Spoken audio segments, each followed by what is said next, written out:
तो ये इंसान गॉड की एक गलती की वजह से मारा गया और अब गॉड इसे एक दूसरे वर्ल्ड में रीइंकार्नेट करने के बारे में सोच रहे होते हैं। ये सोल कहती है कि वो एक ऐसे वर्ल्ड में जाना चाहती है जहाँ पर दूर दूर तक कोई भी सिविलाइजेशन ना हो और इस इंसान की पुरानी लाइफ में काफी दिक्कतें थी। तो वो ये डिसाइड करता है कि वो अपनी लाइफ को पीसफुली जीने के लिए एक फार्मर बनना चाहता है। ये सुनते ही गॉड उसे एक हेल्दी बॉडी के साथ दूसरे वर्ल्ड में रीइंकार्नेट कर देते हैं और साथ ही में उसे एक ऑलमाइटी फार्मिंग टूल भी देते हैं जिससे कि वो जब चाहे और जो चाहे कर सकता है। तो ये एनिमे काफी कमाल की होने वाली है, तो अपने 10 मिनट निकालकर इस एनिमे को जरूर से वॉच करना। आपको इस एनिमे के अंदर काफी मजा आने वाला है। तो चलो फिर आज की इस कहानी को शुरू करते हैं। तो इस कहानी की शुरुआत में हम एक बंदे को देखते हैं जो कि हॉस्पिटल के अंदर होता है, लेकिन तभी अचानक उसकी हार्ट बीट बंद हो जाती है और ये इंसान मारा जाता है। लेकिन जैसी उसकी आंख खुलती है वो एक दूसरे वर्ल्ड में रीइंकार्नेट हो चुका होता है और वो ये सोचता है, अरे यार मैंने फिर से वही सपना देखा। और जैसे ये बंदा उठकर बाहर जाता है तो उसकी मेड उसके सामने आ जाती है और वो ये कहती है कि मुझे माफ करना, मैंने अभी तक ब्रेकफास्ट नहीं बनाया है। और वो ये कहता है, अरे चिल चिल, कोई भी दिक्कत नहीं है और तुम मुझे मास्टर कहना बंद करो। और जब वो आगे जा रहा होता है तभी अचानक उसे किचन से एक आवाज आती है और जब वो वहाँ पर जाकर देखता है तो एक मेड एक रेड स्लाइम को पका रही होती है और वो ये कहती है,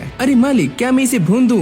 अरे नहीं नहीं तुम ऐसा मत करो। फिर हमारी कहानी का मेन कैरेक्टर जिसका नाम है हिराकू, वो बाहर आकर स्ट्रेचिंग कर रहा होता है और वो ये देखता है कि आसमान में दो चांद हैं। और अब यहाँ पर 2 लड़कियाँ आ जाती हैं जो कि हिराकू से बातें कर रही होती हैं और वो ये पूछती हैं कि आज तुम काफी जल्दी उठ गए, वो रात मुझे नींद सही से नहीं आई थी बस इसीलिए। और अब ये दोनों उससे पूछती हैं कि तुम्हें हुआ क्या है और वो ये कहता है कि मुझे रात फिर से वही सपना आया था और मुझे ऐसा लगता है कि वो मेरा सपना नहीं है, ऐसा भी हो सकता है कि वो मेरी पास्ट लाइफ हो। और फिर हम इस विलेज का सीन देखते हैं जहाँ पर अलग अलग स्पीशीज अलग अलग काम कर रही होती हैं, जैसे कि फार्मिंग और छोटे बच्चे खेल रहे होते हैं। हिराकू इन सभी को देखकर ये सोचता है कि जब मैं इस वर्ल्ड के अंदर आया था तो मैंने ये कभी भी इमेजिन नहीं किया था कि मैं ये सारा कुछ कर पाऊंगा। और फिर हमारी कहानी एक फ्लैशबैक में आ जाती है जहाँ पर हमें ये पता चलता है कि आखिरकार हिराकू की डेथ कैसे हुई थी और वो एक गॉड के सामने होता है और गॉड उससे कहते हैं, तुमने इस वर्ल्ड में 39 ईयर्स स्पेंड किए थे, लेकिन तुम्हें एक ऐसी बीमारी हुई जिससे तुम सही नहीं हो पाए और तुम मारे गए। और उसकी सोल ये सारी बातें सुन रही होती है कि उसके साथ क्या हो रहा है और गॉड उससे ये कहते हैं कि मैं तुम्हें एक ऐसी बॉडी देने वाला हूँ जिसके अंदर कोई भी बीमारी ना हो, यानी कि एक हेल्दी बॉडी। और अब गॉड उससे ये कहते हैं कि तुम इस वर्ल्ड में मेरी वजह से मारे गए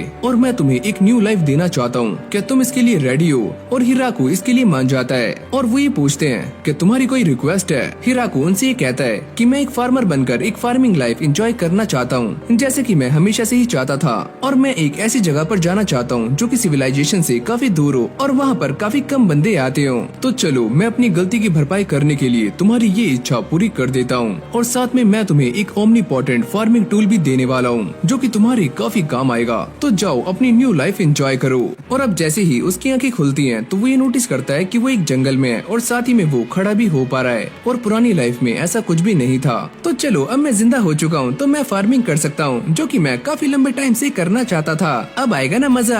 और जब हिराकू अपने कपड़ों को देखता है तो उसे ऐसा लगता है कि ये कपड़े एक गेम के विलेजर की तरह लग रहे हैं और वो ये सोचता है कि मेरे पास तो ओमनीपोटेंट फार्मर टूल है, तो चलो इसका इस्तेमाल करते हैं। और अगले पल उसके हाथ में एक टूल आ जाता है जिससे कि वो जमीन को खोदना शुरू करता है और वो ये नोटिस करता है कि वो जितना भी जमीन को खोदता जा रहा है इससे उसे बिल्कुल भी थकान नहीं हो रही है, चाहे जमीन कितनी भी सख्त क्यों ना हो। ये सॉइल तो काफी फ्लफी है तो इसके अंदर वेजिटेबल्स आराम से उग सकते हैं और मैं इस वर्ल्ड के अंदर आ तो चुका हूँ लेकिन मुझे खाने और पानी का इंतजाम करना होगा। और जब वो खड़े होकर रिवर की आवाज को सुनने का ट्राई करता है तभी एक चीज उसके पीछे से भागकर जाती है और वो इसे देखकर काफी डर जाता है। मैं इस जगह पर आ तो गया हूँ लेकिन यहाँ पर मॉन्स्टर्स मेरे ऊपर कभी भी अटैक कर सकते हैं, तो मुझे अपने रहने का ठिकाना भी बनाना होगा। और जब वो यहाँ से आगे जाता है तो उसके सामने एक काफी बड़ा पेड़ होता है जिसको देखकर वो ये सोचता है कि ये मेरे लिए एक काफी अच्छा लैंडमार्क हो सकता है। तो चलो यहीं पर रुकते हैं। और अब हिराकू यहाँ पर एक कुएं को ढूंढने की काफी ट्राई करता है पर उसे यहाँ पर कोई भी कुआं नहीं मिलता, जिससे उसे काफी गुस्सा आ जाता है। जिसके बाद वो अपनी पावर्स का इस्तेमाल करते हुए एक शवल को बना लेता है और वो ये सोचता है कि मैं इस पावर का इस्तेमाल करके ऐसे टूल तो बना सकता हूँ लेकिन एक कॉम्प्लिकेटेड मशीन नहीं बना सकता।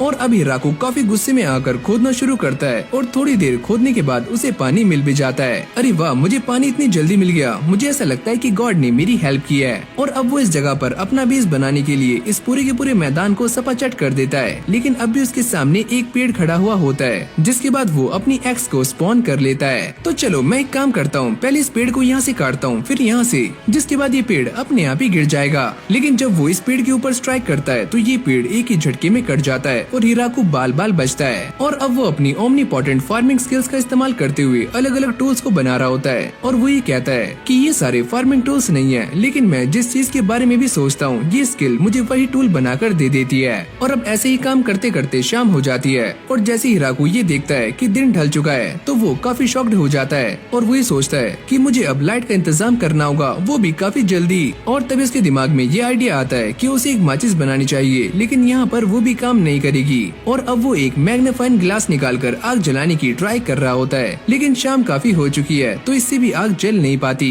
जिसके बाद हिराकू इस पेड़ के अंदर ही जगह बनाकर रहना शुरू कर देता है और वही बात देखकर काफी शॉक्ड होता है कि वो रात में भी देख सकता है। और अब वो चांद को देखकर ही कहता है कि मैं सच में एक दूसरे वर्ल्ड में आ चुका हूँ। और जैसी सुबह होती है तो हिराकू मैग्नीफाइंग ग्लास का इस्तेमाल करते हुए आग जला लेता है और साथ ही में इस पूरे के पूरे एरिया को भी साफ कर देता है। लेकिन इतना सारा काम करने के बाद हिराकू काफी थक जाता है और वो ये कहता है कि फाइनली मैं थकान महसूस कर रहा हूँ और मुझे भूख भी लग रही है। और तभी अचानक हम ये देखते हैं कि उसे पीछे से एक आवाज आती है, तो वहाँ पर एक रैबिट जैसा मॉन्स्टर उसके ऊपर अटैक करने ही वाला होता है। लेकिन तभी वो अपने टूल से इसकी खटिया खड़ी कर देता है और रात में इससे ही पार्टी करता है और ये कहता है कि चलो अभी के तो खाने का इंतजाम हो गया। और अब पेट पूजा करने के बाद वो एक टॉयलेट भी बना देता है जो कि दिखने में कुछ ऐसा लग रहा होता है और वो ये कहता है कि चलो अब मैं ये काम काफी आराम से कर सकता हूँ। पर जैसे उसकी डबल रोटियों पर हवा लगती है तो वो इसकी चारों तरफ दीवारें बना देता है। अरे हाँ, अब एकदम सही है। और अब वो दोबारा से अपने काम पर लग जाता है और काम करते करते वो ये सोचता है कि मैं यहाँ पर क्या उगाऊं, आलू, टमाटर, बैंगन या मूली। और अब उसे ऐसे ही काम करते करते शाम हो जाती है और वो ये सोचता है कि मैंने यहाँ पर इतने बड़े बड़े खेत बना तो दिए हैं, लेकिन मेरे पास सीड्स ही नहीं है जो कि मुझे यहाँ पर बोने थे।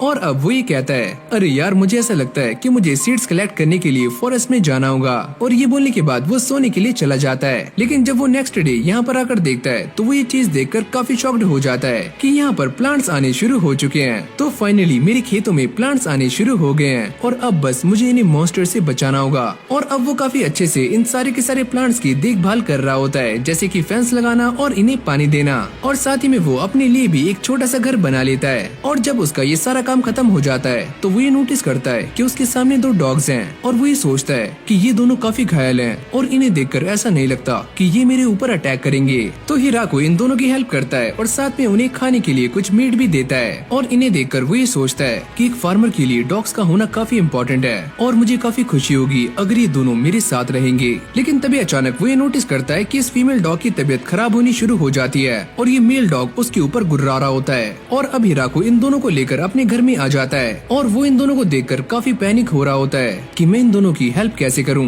जिसके बाद वो रात में इन दोनों से अलग आकर सो जाता है। लेकिन जैसे वो सुबह जाकर इन दोनों को देखता है तो वो ये देखकर काफी खुश हो जाता है कि यहाँ पर काफी सारे क्यूट क्यूट पपीज होते हैं। और ऐसे ही काफी लंबा टाइम बीत जाता है और ये सारे के सारे पपीज और ये डॉग्स यहीं पर रहना शुरू कर देते हैं। और इन सभी को हिराकू की हट काफी पसंद आती है, तो हिराकू भी अपने रहने के लिए एक और काफी बड़ी हट बना लेता है। और अब वो दोबारा से अपने खेतों में आ जाता है क्योंकि हार्वेस्टिंग का टाइम हो चुका है। और जब वो इस टमाटर को चक्कर देखता है तो ये काफी मीठा होता है और उसके पालतू डॉग्स अपने आप ही शिकार कर लेते हैं। और जब ये उन्हें वेजिटेबल्स खिलाता है तो वो इसे बड़े शौक से खा रहे होते हैं। हिराकू दोबारा से हार्वेस्टिंग करने के लिए आ जाता है और वो ये सोचता है कि मुझे ये सारा सामान रखने के लिए एक स्टोरेज हाउस बनाना होगा और साथ में कुछ बर्तन और फर्नीचर भी जो कि मेरे काम आएंगे। और फिर हम गॉड को देखते हैं जो कि ये कहते हैं कि चलो देखते हैं कि हिराकू उस वर्ल्ड में क्या कर रहा होगा।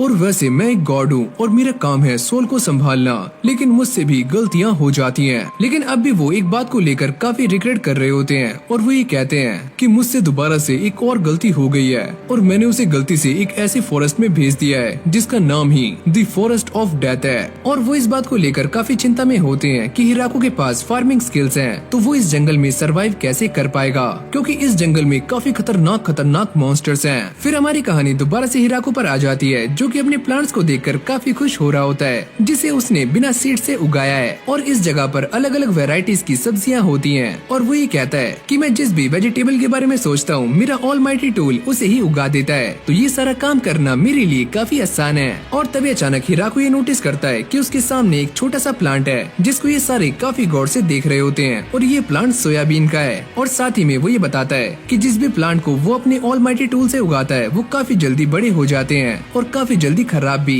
एग्जाम्पल के तौर पर ये पोटैटो। वैसे मुझे फार्मिंग का ज्यादा एक्सपीरियंस तो नहीं है, लेकिन मुझे अपनी गलतियों से ही सीखना है। अगर मैं इसके ऊपर ज्यादा मिट्टी लगा दूं तो ये पोटैटोज बाहर नहीं आएंगे। और अब उसने गॉड्स के भी स्टैचूज बना लिए थे। और अब हिराको कुछ नया ट्राई करने के लिए अपने घर से थोड़ी दूर आ जाता है, जहाँ पर वो फ्रूट्स के प्लांट्स लगाता है जो कि आगे चलकर उसे मीठे मीठे फल दे सकें। जिसके बाद वो अपने डॉग्स के साथ खेलना शुरू कर देता है और वो ये सोचता है अगर ये डॉग्स मेरे साथ ना होते तो मैं काफी अकेला पड़ जाता। पर तभी अचानक वो ये नोटिस करता है कि इस डॉग के सर पर एक हॉर्न है और वो ये सोचता है कि ऐसा भी हो सकता है कि इस वर्ल्ड में डॉग्स के सर पर हॉर्न्स होते हो। इन डॉग्स के साथ घूमते घूमते उसे यहाँ पर नदी भी मिल जाती है जिसे वो अपने घर तक लाने के बारे में सोच रहा होता है, जिसके लिए उसे लगभग 30 मिनट तक लगातार खुदाई करनी होगी। और लो भाई, इसका एक और टॉयलेट बनकर रेडी हो चुका है। और अब हिराको दोबारा से अपने काम पर लग जाता है और जब वो अपनी इस गाड़ी को लेकर आगे जाता है तो इसका टायर एक गड्ढे में फंस जाता है, जिससे हिराको उड़कर काफी दूर जाकर गिरता है। मुझे ऐसा लगता है कि पहले मुझे रोड ही सही करने होंगे। अब घर आने के बाद वो ये सोचता है कि पहले वो ऑयल सीड्स उगाए या फिर वीट, जिससे कि उसे तेल और आटा मिल सकता है। और ऐसे ही काम करते करते काफी मौसम बीत जाते हैं और फाइनली ठंड भी आ जाती है। और जैसे हिराको ये नोटिस करता है कि ठंड आ चुकी है तो वो ये कहता है कि मेरा इन कपड़ों में गुजारा नहीं होगा, मुझे ठंड के लिए इंतजाम करना होगा। और अब वो अपनी बॉडी को ढकने के लिए जॉइंट रैबिट की बॉडी का इस्तेमाल करता है, लेकिन उसके अंदर से काफी बदबू आ रही होती है। अरे छी छी छी। अब उसका डॉग भी यहाँ पर आ जाता है जो कि हिराको को लेकर अपने साथ जाता है, जहाँ पर उसे एक काफी जॉइंट स्पाइडर दिखती है जो कि उसे एक रुमाल बनाकर देती है। और ये रुमाल हिराको को काफी पसंद भी आता है। और तभी बात सामने आती है कि स्पाइडर ने उस जॉइंट ट्री पर रहना शुरू कर दिया है और ये काफी अच्छे कपड़े भी बनाती है। और अब ये बात सुनने के बाद हिराको इस स्पाइडर से अपना सारा का सारा काम निकलवा लेता है और वो स्पाइडर का नाम रखता है ज़ाबुटोन। तो लो भाई, ठंड की शुरुआत हो चुकी है, लेकिन हिराको ने सारी की सारी तैयारियां पहले से ही की होती हैं। और अब वो गरम गरम पोटैटो खाते हुए ये सोचता है कि अब मुझे काफी अकेला फील हो रहा है, क्योंकि मैंने काफी लंबे टाइम से किसी से बात नहीं की है। कहीं ऐसा ना हो कि मैं बोलना ही भूल जाऊं। और अगली सीन में हम ये देखते हैं कि सर्दियों का मौसम जा चुका है और स्प्रिंग्स आ चुकी हैं और सारे के सारे पपीज भी बड़े होकर अपनी जर्नी पर निकल जाते हैं। और अब ज़ाबुटोन भी नीचे आ जाती है, लेकिन उसके साथ में उसके काफी सारे बच्चे भी होते हैं। हिराको इन सभी को देखकर काफी चौंक जाता है और वो ये सोचता है कि इन सभी की फैमिली काफी बड़ी होती जा रही है, बस मैं ही एक नल्ला हूँ जो कि अकेला हूँ। और जब वो दोबारा से अपने खेतों में काम कर रहा होता है तभी ज़ाबुटोन खतरे की घंटी बजाती है। और जैसे हिराको वहाँ जाकर देखता है तो वहाँ पर एक छोटी सी बच्ची होती है और ये सारे के सारे लोग उसे परेशान कर रहे होते हैं, प्लीज मेरी हेल्प करो। और जैसे हिराको उसकी हेल्प करने के लिए आगे जाता है तो वो हिराको के जोर से काट लेती है, जिससे कि वो एक बड़ी लड़की में ट्रांसफॉर्म हो जाती है। लेकिन भाई हिराको के सारे पेट्स उसे मारना शुरू कर देते हैं। अरे भाई थांबा थांबा। और तभी अचानक हम ये देखते हैं कि ये लड़की दोबारा से छोटी हो जाती है। हिराको उससे ये पूछता है कि तुमने मेरा ब्लड क्यों पिया? अरे मैं क्या करती, मैं अपने आप को रोक नहीं पाई। और अब वो हिराको को अपनी सारी कहानी सुनाती है कि उसने ऐसा क्यों किया। और वो ये कहती है कि मैंने ये सारा कुछ इसीलिए किया ताकि मेरी स्ट्रेंथ दोबारा से वापस आ जाए, लेकिन अब मैं फिर से एक छोटी सी बच्ची बन चुकी हूँ। हिराको उससे कहता है कि तुम मेरा खून दोबारा से पी सकती हो, जिसको पीते ही वो फिर से बड़ी हो जाती है। और अब हिराको इसे लेकर खेतों में आ जाता है। अबे ओए, ऐसा वैसा कुछ नहीं है जैसा कि तुम सोच रहे हो। और इसे भी ये खेत काफी पसंद आ रहे होते हैं। और जब हिराको को ये बात पता चलती है कि इस लड़की ने आज से पहले कभी भी टमाटर नहीं खाया तो वो इसे एक टमाटर ऑफर करता है। और जैसे ये उसे खाती है तो ये उसे काफी पसंद भी आता है और वो हिराको की तारीफ करती है, जिसको सुनते ही उसका दिल गार्डन गार्डन हो जाता है। और अब ऐसे ही मस्ती करते करते रात हो जाती है और ये दोनों घर पर आ जाते हैं। लेकिन तभी अचानक हिराको ये नोटिस करता है कि ये लड़की मैजिक का इस्तेमाल कर रही है, जिसको देखकर वो काफी चौंक जाता है। और तभी अचानक ये बात रिवील होती है कि ये लड़की एक वैम्पायर है जिसका नाम है लू। और अब वो ये बताती है कि वो एक मेडिकल प्लांट के ऊपर रिसर्च कर रही थी और इसीलिए वो इस जंगल में आई थी, लेकिन उसकी लड़ाई नोबल से होने के बाद उसकी हालत कुछ ऐसी हो गई। और अब वो इस जगह की रेपुटेशन के बारे में हिराको से बताती है तो वो ये बात सुनकर काफी चौंक जाता है कि सच में इस जगह की रेपुटेशन है। क्या तुम इस बारे में नहीं जानते? वैसे तुम भी तो मैजिक का इस्तेमाल कर सकते हो। क्या मैं? हाँ शायद। और तभी हिराको उससे पूछता है कि तुम मेरे साथ यहाँ पर रह सकती हो? हाँ, जब तक मैं रिसर्च कर रही हूँ तो मैं यहाँ पर रह सकती हूँ। अरे नहीं, हमेशा के लिए। अरे ओए, ये तुम क्या कह रहे हो? और लू से समझाने की काफी कोशिश करती है और वो ये कहती है कि मैं एक वैम्पायर हूँ और मेरे पीछे काफी सारे लोग पड़े हुए हैं। मुझे इन सारी बातों से कोई भी फर्क नहीं पड़ता। मैं लोगों से बात करने में इतना अच्छा नहीं हूँ और इसीलिए मैं यहाँ पर अकेला रह रहा हूँ, तो प्लीज मेरे साथ रुक जाओ। और लू से कहती है कि मैं ये बात सुनकर काफी सरप्राइज हुई कि तुमने मुझे अचानक से ही ही प्रपोज कर दिया। क्या मैंने तुम्हें प्रपोज किया? अरे कब, कहाँ? क्या तुम्हारा मतलब वो नहीं था जो कि मैं सोच रही हूँ? अरे हाँ, मैंने तुम्हें प्रपोज कर दिया, अब प्लीज यहाँ पर रुक जाओ। और वो भी इसकी बात मान लेती है और यहाँ पर रुक जाती है।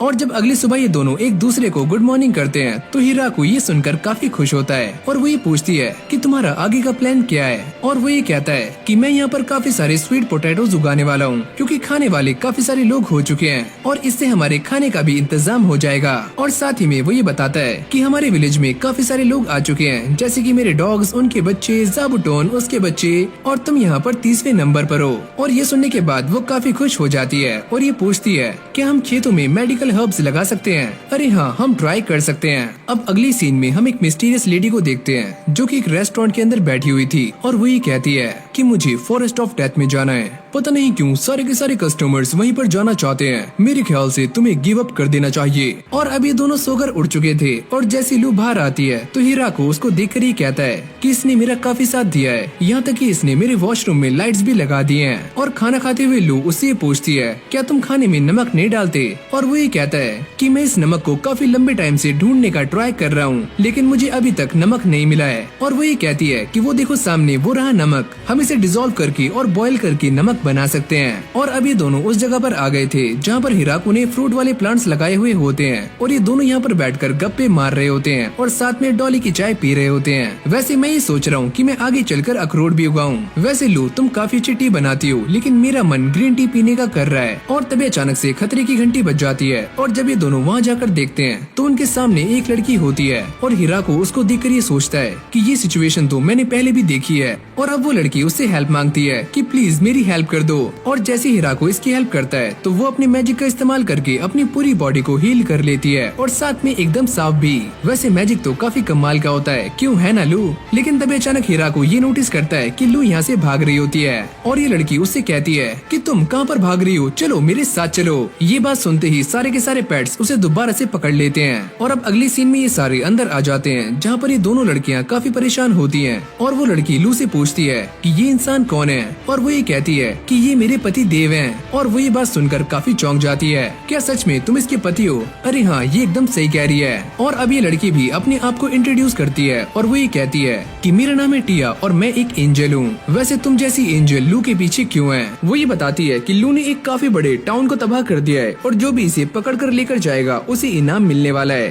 हिराको उससे पूछता है कि तुमने सच में ऐसा किया है? इसमें मेरी कोई भी गलती नहीं है, ये सारी गलती उन नोबल्स की है जो कि मुझसे जबरदस्ती वो मेडिसिन और ड्रग्स बनवाना चाहते थे। टिया उसके ऊपर गुस्सा करना शुरू कर देती है कि तुम ये सारा कुछ कैसे कर सकती हो, मुझे माफ करना, मुझे ऐसा लगता है कि मुझसे भी गलती हो गई है। टिया उसे ये कहती है कि तुम्हें देखकर काफी अजीब लग रहा है, तुम तो पहले ऐसी नहीं थी, तुम्हें कुछ हुआ है क्या? अरे हाँ, मैं ये बात जानती हूँ कि मैंने अपनी गलतियों को एक्सेप्ट करना सीख लिया है और ये सारा कुछ तब हुआ जब मेरी फाइट इन सारे डॉग्स के साथ हुई। अब ये दोनों उसे लेकर बाहर आ जाते हैं और साथ में सारे के सारे खेत दिखा रहे होते हैं। और जैसे ही उसकी मुलाकात ज़ाबुटोन से होती है तो टिया उसे देखकर बेहोश हो जाती है। लू से कहती है कि चलो हम सारी सब्जियों को काटने जा रहे हैं तो तुम भी हमारे साथ चलो। और अभी सारे उस जगह पर आ जाते हैं जहाँ पर हिराको एक कैबेज को काटता है और टिया को भी ये करने के लिए कहता है और टिया भी इस कैबेज को काफी आराम से काट देती है। हिराको उससे ये पूछता है क्या तुम इसे खाना चाहती हो? और वो इसे अच्छी तरह से धोकर इसके ऊपर सॉल्ट डालता है और जब टिया इसे खाती है तो उसे ये कैबेज काफी ज्यादा पसंद भी आती है। वैसे ये सारी सब्जियाँ मैंने अपने आप ही उगाई हैं, इसीलिए इनका टेस्ट काफी अच्छा है। अब शाम में ये सारी हार्वेस्टिंग करते करते काफी थक जाते हैं और तभी ये दोनों अपने मैजिक का इस्तेमाल करती हैं और अपने कपड़ों को एकदम सही कर लेती हैं। काश मैं भी ऐसा कर पाता। लू से यहाँ पर रुकाने के लिए काफी इंसिस्ट कर रही होती है। वो ये कहती है कि मेरी बॉडी ये सारा कुछ अकेले झेल नहीं पाएगी तो प्लीज तुम यहाँ पर रुक जाओ। अब टिया भी इन सभी के साथ रहना शुरू कर देती है और साथ ही में वो हार्वेस्टिंग में भी काफी हेल्प कर रही होती है। और जब ये सारा काम खत्म करने के बाद हिराको अपने घर पर आता है तो वो ये देखता है कि यहाँ पर और भी ज्यादा पपीज होते हैं और वो ये सोचता है कि इन दोनों की फैमिलीज तो पहले से भी काफी ज्यादा बढ़ती जा रही है और मुझे ऐसा लगता है कि ये घर भी इनके लिए काफी छोटा पड़ जाएगा। जिसके बाद वो इन सभी के रहने के लिए एक अलग से डॉग एरिया बना देता है जहाँ पर ये सारे के सारे डॉग्स आराम से रह सकते हैं। तभी वो ये नोटिस करता है कि ज़ाबुटोन के बच्चे भी अपनी जर्नी पर निकल चुके हैं और अब टिया हिराको के पास आती है और वो ये कहती है कि मैं यहाँ से जाना चाहती हूँ और ये बोलने के बाद वो यहाँ से निकल जाती है। अब ऐसे ही काफी लंबा टाइम बीत जाता है और जब वो यहाँ पर वापस आती है तो वो अपने साथ काफी सारी एल्फ्स को भी लेकर आती है जिन सभी का नाम एल से शुरू शुरू होता है। वो ये पूछती है कि हम सारे यहाँ पर रह सकते हैं, और टिया ये बताती है कि ये सारे नॉर्थ के एक गांव में रहा करते थे, लेकिन ह्यूमंस की वॉर की वजह से ये सारे मारे गए और काफी कम बचे।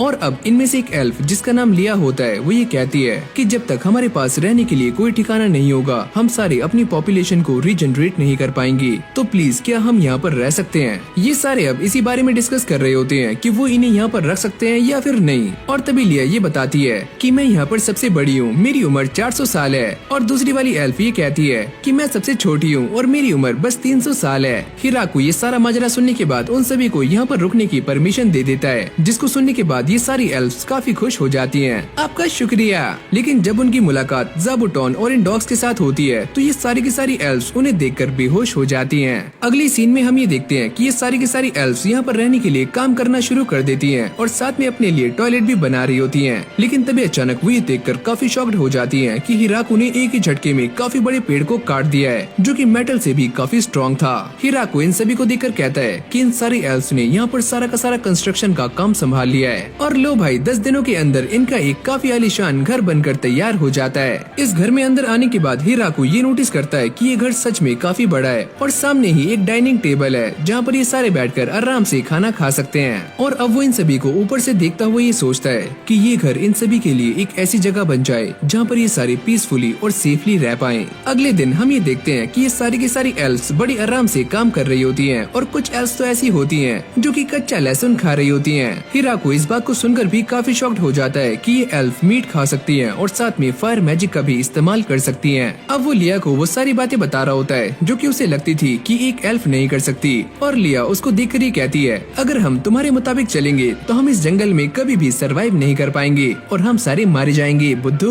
हिराकू भी इस बात को समझ जाता है कि इस वर्ल्ड में जो एल्फ्स हैं वो काफी ज्यादा स्ट्रॉन्ग हैं। लिया उससे कहती है कि हम तुम्हारे लिए माइनिंग और ब्लैक स्मिथ का भी काम कर सकते हैं। बाहर आने के बाद ये सारी एल्फ्स लिया के कहने पर एक फर्नेस बना देती हैं, जहाँ पर ये सारे लोहे को पिघलाकर एक कढ़ाई बनाते हैं, और ये कढ़ाई हिराकू को काफी पसंद आती है। वैसे हम 200 सालों तक अपने घर से दूर रहे हैं, तो ये सारे काम करना हमारे लिए काफी आसान है, लेकिन हम एक ही काम नहीं कर पाए, और वो है सेटल डाउन होना और रिप्रोड्यूस करना। वो सारे काम तुम मेरे ऊपर छोड़ दो। अबे ओए यहाँ पर क्या बातें चल रही हैं? अगले सीन में ये सारे काम खत्म करके अपने घर जा रहे होते हैं, लेकिन तभी उनके सामने एक एल्फ आती है और वो ये कहती है कि हम इस चीज का इस्तेमाल करके ब्रेड बना सकते हैं, तो क्या मैं ब्रेड बना सकती हूँ? जिसके बाद ये सारी एल्फ्स ब्रेड को बनाना शुरू करती हैं, और जब ये ब्रेड बनकर तैयार हो जाती है और जैसे ये सारे उसे टेस्ट करते हैं तो ये ब्रेड काफी अच्छी बनी होती है। हिराकू भी ये सोचता है कि सच में ये ब्रेड काफी अच्छी है, और वैसे अगर हम ब्रेड बना सकते हैं तो क्या मैं अपने व्हीट फार्म को और भी ज्यादा बड़ा कर लूँ? वैसे लू, क्या तुम मुझे ये बता सकती हो कि हम जिस जगह पर काम कर रहे हैं क्या वो जगह किसी से बिलोंग करती है?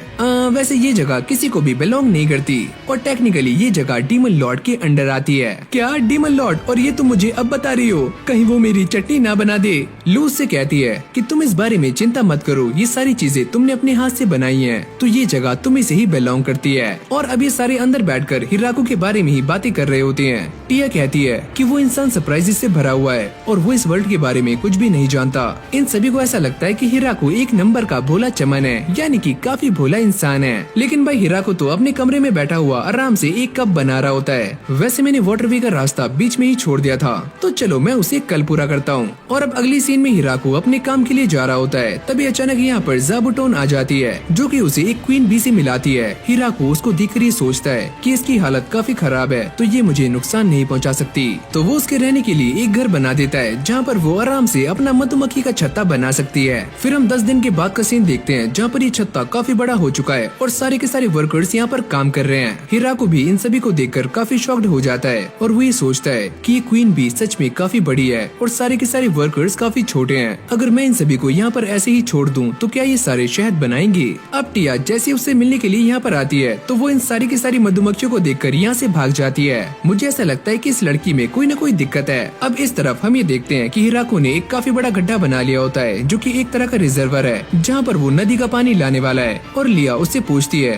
कि ये चीज क्या है। वैसे मैं यहाँ पर एक रिजर्वर बनाने वाला हूँ जहाँ पर मैं नदी का पानी लेकर आने वाला था, लेकिन मैं बाकी कामों में काफी बिजी हो गया तो मैं इसके बारे में भूल गया, लेकिन आज मैं इस काम को पूरा करूंगा। अब हिराको इस बारे में सोच रहा होता है कि वो यहाँ के वाटरवे को किस तरह से बनाएगा। क्या मैं उसे पत्थर से बनाऊं? लिया उसे मना करती है कि इस जगह पर पत्थर मिलना काफी मुश्किल है, तो क्या हम इसे लकड़ी से बना सकते हैं? अरे नहीं, तुम ऐसा नहीं कर सकते। अगर गलती से बीच में कोई छेद हुआ तो सारा का सारा पानी नीचे आ जाएगा। तो चलो फिर मैं इसका यूज करने वाला हूँ। और वो अपने ऑलमाइटी टूल का इस्तेमाल करके यहाँ पर एक मिट्टी का स्ट्रक्चर बना देता है जो कि कंक्रीट से भी काफी हार्ड है। और अभी सारे फाउंडेशन बनाने में लग जाते हैं और ऊपर वही स्ट्रक्चर रख रहे होते हैं जिसके अंदर से पानी जा सकता है। सारी की सारी एल्स फाउंडेशन का काम संभाल रही हैं और मैं उसे मजबूत करने का। ऐसे ही काम करते करते इन सभी की मेहनत रंग लाती है और फाइनली ये बनकर तैयार हो जाता है। तो लो फाइनली ये तैयार हो चुका है और अब हमें बार बार जाकर कुएं से पानी भरने की कोई भी जरूरत नहीं है। तभी वो ये नोटिस करता है कि इस पानी के साथ मछलियाँ भी यहाँ पर आ रही हैं, तो चलो खाने का भी इंतजाम हो रहा है। लेकिन तभी अचानक यहाँ पर एक काफी बड़ी मछली आ जाती है जो कि हिराको के ऊपर अटैक करती है,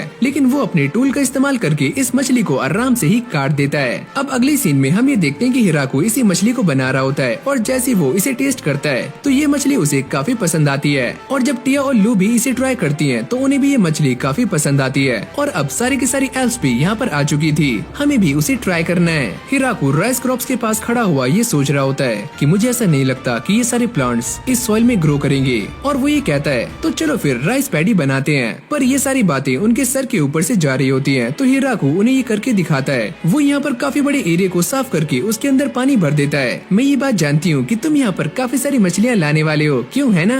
ऐसा कुछ भी नहीं है, लेकिन अब जो मैं करने वाला हूँ उसके लिए मुझे तुम सबकी जरूरत पड़ने वाली है। और अभी सारी की सारी एल्स पानी में उतर जाती हैं। हिराको उनसे कहता है कि लो तुम इन सारे पौधों को पानी में लगा दो, और वो सारी एल्स काम पर लग जाती हैं। अब कुछ दिनों के बाद हम ये देखते हैं कि सारी की सारी राइस की क्रॉप एकदम तैयार हो जाती है। हिराको ये कहता है मैं इस बात को नहीं जानता कि ये सारा पानी का कमाल है या फिर मेरे ऑलमाइटी टूल का। और अभी सारी की सारी फसल पक जाती है तो ये उनकी हार्वेस्टिंग करके उन्हें सुखाने के लिए रख देते हैं ताकि उनका सारा का सारा मॉइस्चर दूर हो जाए। हिराको ये सोचता है कि मैंने ये सारा कुछ करना एक टीवी शो से सीखा है। और अब वो अपने ऑलमाइटी टूल का इस्तेमाल करके एक थ्रेसर बना देता है और इन सभी के सामने थ्रेसिंग कर रहा होता है, जिसको देखकर ये सारी की सारी एल्स काफी हैरान हो जाती हैं। अब बारी आती है इन चावलों को छानने की और उन्हें अच्छे से साफ करने की। और अब फाइनली इतनी ज्यादा मेहनत करने के बाद हिराको ने राइस बना लिए होते हैं और ये दोनों उससे कहती हैं कि अब हम इन्हें खा सकते हैं। अरे नहीं, अभी नहीं। और वो इन्हें बनाने के लिए एक पॉट में रख देता है। लू अपने फायर मैजिक का इस्तेमाल करके यहाँ पर आग लगा देती है। थोड़ी देर के बाद हम ये देखते हैं कि ये राइस बनकर रेडी हो जाते हैं। क्या अब हम इन्हें खा सकते हैं? अरे नहीं, थोड़ा रुक जाओ, क्योंकि वो इन सभी के लिए राइस बॉल्स बना रहा होता है। और देखते ही देखते ये सारे के सारे राइस बॉल्स बनकर रेडी हो जाते हैं। और जैसे ये सारे उन्हें खाते हैं तो ये सारे राइस बॉल्स उन्हें काफी पसंद आते हैं। लेकिन भाई हिराको को एक भी राइस बॉल नहीं मिलता। ये एल्स सारा का सारा चट कर जाती हैं। लगता है मुझे दोबारा से मेहनत करनी पड़ेगी इन्हें बनाने के लिए।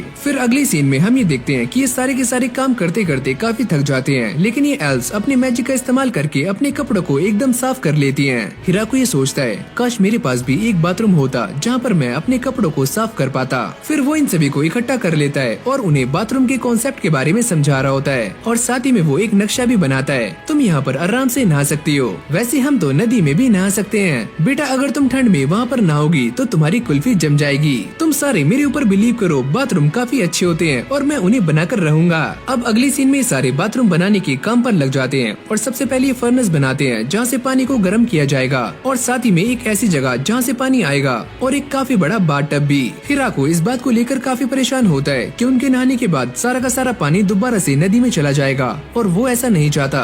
और तभी टिया यहाँ पर आ जाती है और वो ये कहती है वैसे तुम इस काम को करने के लिए स्लाइम्स की हेल्प ले सकते हो। वो सारी की सारी गंदगी को एकदम साफ कर देंगे और पानी को भी एकदम प्यूरिफाई। जिसके बाद टिया पास के एक विलेज से अपने साथ कुछ स्लाइम्स को लेकर आती है और हिराको भी उन्हें आर्टिफिशियल बनाए हुए प्यूरिफिकेशन पूल के अंदर डाल देता है, जिससे कि वो सारे के सारे पानी को एकदम साफ कर सके। वैसे मैंने भी कुछ स्लाइम्स को टॉयलेट के अंदर डाल दिया है ताकि वो सारी की सारी गंदगी को साफ कर सके। हिराको भी इस बात को लेकर टेंशन फ्री हो जाता है कि गंदे पानी का जुगाड़ हो चुका है और साथ में सारी की सारी गंदगी का। और अब वो कुछ लकड़ियों को इकट्ठा कर रहा होता है जिससे कि वो आग जलाकर पानी को गर्म कर सके। पर तभी वो ये नोटिस करता है कि उसके सामने एक मशरूम है और मशरूम को देखकर उसकी फट रही होती है, क्योंकि वो इस बारे में नहीं जानता कि इस जंगल में कौन से मशरूम पॉइजनस हैं और कौन से सही हैं। तो चलो मैं तुम्हें सिखाता हूँ कि बात कैसे लेते हैं। पहले तुम सारे अपने कपड़ों को चेंज करके आओगे, फिर ऐसे करना और ऐसे करना और तुम नहा लोगे। वैसे हमें तुम्हारी बातें बिल्कुल भी समझ नहीं आई, क्या तुम हमें करके दिखा सकते हो? अबे ओए, अब ये भी करना पड़ेगा। जिसके बाद हिराको उन्हें सारा कुछ करके दिखाता है कि कैसे उन्हें कपड़े चेंज करने हैं और कैसे उन्हें गर्म पानी अपनी बॉडी में डालकर बाथटब में बैठ जाना है। अरे वाह, इसके अंदर तो काफी मजा आ रहा है और मुझे काफी लंबा टाइम हो चुका है ऐसी बात लिए हुए। वो काफी ज्यादा एक्साइटेड होते हुए इन सभी से कहता है कि तुम सारी भी अंदर आ सकती हो, और वो सारी एल्स भी कपड़े उतार कर अंदर आ जाती हैं। अरे यार, मुझे तो बाहर जाने दो। और अभी सारी की सारी लड़कियां हिराको को छेड़ना शुरू कर देती हैं कि हम सारे एक साथ बात नहीं ले सकते और इससे हमें बार बार पानी भी गर्म करना नहीं पड़ेगा। हाँ, तुम्हारी बातें सही तो हैं, लेकिन अब भी मुझे काफी शर्म आ रही है। अब वो ये कहता है कि मैं अपने लिए एक अलग से बाथरूम बनाने वाला हूँ। ये तुम बिल्कुल भी सही नहीं कर रहे हो, अपने लिए एक अलग से बाथरूम, हम भी तुम्हारे साथ ही नहाएंगे। अब अगली सुबह हम ये देखते हैं कि हिराको जिन मशरूम्स को उगाने के बारे में सोच रहा था वो फाइनली उग चुके हैं। तभी हिराको ये नोटिस करता है कि उसके सामने कुछ नई एल्स खड़ी होती हैं और वो इन्हें देखकर काफी हैरान हो जाता है। और लिया उसे बताती है कि ये सारी एल्स हमारे ही गांव में रहा करती थी और ये हमसे बिछड़ गई थी और हमने इन्हें 200 सालों से नहीं देखा और ये सारी भी यहाँ पर रहने की बात कर रही होती हैं। हिराको उनसे कहता है कि तुम सारे यहाँ पर रह सकते हो। लिया उन सभी से कहती है कि हम सारे मिलकर पहले हिराको के घर को अपग्रेड करने वाले हैं। हाँ, हम भी तुम्हारा साथ देने के लिए एकदम तैयार हैं, चलो काम करते हैं। कुरो भी ये सारा कुछ देख रहा होता है कि उसके विलेज में काफी सारी लड़कियां आ चुकी हैं और अब वो अपने बारे में बताता है। मेरे यहाँ पर आने से पहले मैं जंगल में इधर उधर भटका करता था और मैं आज तक एक भी फाइट नहीं हारा हूँ, और यहाँ आने के बाद मुझे एक पहचान मिली, मेरा नाम मिला जो कि है कोरो। यहाँ पर आने से पहले मेरी मुलाकात एक फीमेल से हुई और हम दोनों ने साथ ही सफर तय किया और वो बच्चों को भी जन्म देने वाली थी। कुरो ये बताता है कि जब वो रास्ते में जा रहे थे तो उनकी मुठभेड़ एक ग्रैपलर बियर के साथ हुई जिसने उन्हें काफी ज्यादा इंजर्ड कर दिया था, लेकिन उसने इन्हें जान से नहीं मारा। ऐसे ही आगे चलते चलते हमें हिराको मिला जिसने हमें नाम और खाना दिया, और मैं इस बात को सोचकर भी काफी हैरान होता हूँ कि उसने इतने बड़े मॉन्स्टर को अकेले ही हरा दिया। कुरो ये बताता है कि हम हिराको से लड़ना नहीं चाहते थे तो इसलिए हमने उसे अपना मास्टर बना लिया। वैसे हमारे मास्टर ये बात नहीं जानते कि हम कोई डॉग नहीं है, हम एक वुल्फ हैं जिन्हें इन्फर्नो वुल्फ कहा जाता है और हम काफी खतरनाक हैं। हिराको और बाकी सब इस बात को देखकर काफी खुश हो रहे होते हैं कि उनका घर फाइनली कंप्लीट हो चुका है। हिराको भी इस घर को देखकर ये सोचता है कि मुझे इस बात की काफी टेंशन हो रही थी कि पता नहीं मेरा ये घर कैसा बनेगा, लेकिन अब देखो ये तो काफी कमाल का लग रहा है। और अभी सारे अंदर आ जाते हैं। हिराको इस बात को देखकर काफी शॉक्ड होता है कि ये घर सच में काफी बड़ा है। लू ये बताती है कि हमने इस घर को ऐसे बनाया है कि यहाँ पर मेन हॉल है जहाँ पर सारे के सारे लोग आराम से आकर बातें कर सकते हैं। जिसके बाद ये हिराको को उसका रूम दिखाते हैं और साथ में सेलर भी जहाँ पर ये काफी सारी लकड़ियाँ इकट्ठी कर सकते हैं। तभी हिराको को एक अजीब सा रूम दिखता है और जैसे वो जाकर इसके दरवाजे को खोलता है तो अंदर एक डबल बेड पड़ा हुआ होता है, जिसको देखकर हिराको काफी शॉक्ड हो जाता है और वो ये सोचता है अबे ओए ये सब क्या है, मैंने गलती से इस रूम को खोल दिया और अब मुझे ऐसे रिएक्ट करना है जैसे कि मैंने कुछ देखा ही ना हो। और अभी सारे बाहर आ जाते हैं जहाँ पर हिराको इस पेड़ को देखकर ये सोचता है कि इस पेड़ को देखकर मुझे काफी अच्छा लगता है और ऐसा लगता है कि ये पेड़ हमें ही देख रहा हो। अगले सीन में हम ये देखते हैं कि हिराको कुछ मूर्तियों को सरकाते हुए अपने डोर के पास ले आता है और ये दोनों मूर्तियाँ उसके डॉग्स की होती हैं। जब वो किचन में काम कर रहा होता है तो ये दोनों लड़कियाँ वहाँ पर आ जाती हैं और वो ये कहती हैं कि हम दोनों काफी थक चुके हैं और हमें काफी भूख भी लग रही है, तो आज तुम क्या बनाने वाले हो? मैं कुछ ऐसा बनाने के बारे में सोच रहा हूँ जिसे करी कहते हैं और मुझे ऐसा लगता है कि वो करी तुम सभी को काफी पसंद भी आएगी। तो क्या करी को बनाना इतना मुश्किल है? अरे नहीं नहीं, ऐसा कुछ भी नहीं है। करी बनाना काफी आसान है, लेकिन इसको मास्टर करना उसमें काफी दिक्कतें आती हैं। और अभी सारे दोबारा से अपने खेतों में आ जाते हैं और अलग अलग प्लांट्स को देख रहे होते हैं और ये दोनों भी इस बात को देखकर काफी हैरान हो जाती हैं कि यहाँ पर अलग अलग तरह के फ्रूट्स हैं। हिराको उन्हें बताता है वैसे तो ये फ्रूट्स यहाँ पर उगते नहीं है, लेकिन मैं अपने ऑलमाइटी टूल का इस्तेमाल करके यहाँ पर ऐसे फ्रूट्स उगा सकता हूँ। जिसके बाद ये सारे हार्वेस्टिंग पर लग जाते हैं। हिराको उसे क्यूमिन दिखाता है। लू से देखकर कहती है कि इसके अंदर से तो काफी अजीब स्मेल आ रही है। अगली चीज जो हम ढूंढ रहे हैं वो है टर्मरिक, जो कि हमारी करी को कलर देगी और ये उन्हें मिल भी जाती है। और अब ये दोनों अपने मैजिक का इस्तेमाल करके उसे सुखा रही होती हैं। हैं। हिराको उन सभी को बता रहा होता है कि उन्हें करी बनाने के लिए कौन कौन सी चीजों की जरूरत पड़ने वाली है। और जैसे ये डॉग्स उसे सूंघते हैं तो वो दोनों यहाँ से कल्टी मारकर भाग जाते हैं। ये दोनों भी उन्हें देखकर काफी पैनिक हो जाती हैं और वो ये सोचती हैं एक ऐसा प्लांट जो कि इन्फर्नो वोल्फ को भी यहाँ से भगा सकता है, ये क्या चीज है। इस तरफ हिराको ने सारे के सारे मसालों को इकट्ठा कर लिया था। हिराको उससे पूछता है कि बाकी सब कहाँ पर हैं। वो ये कहती है कि लू और टिया किसी चीज पर रिसर्च कर रहे हैं। चलो कोई बात नहीं, हम दोनों ही इसे हैंडल कर सकते हैं। और अब ये दोनों करी बनाने में लग जाते हैं। हिराको सारे के सारे मसालों को कूट कर इसके अंदर डाल देता है और उसे इसके अंदर से काफी अच्छी स्मेल भी आ रही होती है। अरे वाह, मुझे ऐसा लगता है कि करी बन रही है। ये स्मेल काफी दूर तक जा रही होती है जिसे उसके डॉग्स और सारी की सारी एल्स भी सूंघ लेती हैं। कुछ मसाले और मीट डालने के बाद हिराको इसे ढक देता है और इसकी स्मेल काफी अच्छी होती है जिसे लू भी बड़ी आराम से सूंघ रही होती है और उसके मुंह में पानी आ जाता है। मुझे ऐसा क्यों लग रहा है कि मैं कोई न कोई इम्पोर्टेंट चीज भूल रहा हूँ। अरे हाँ, वो तो नान है जो कि मैं भूल गया।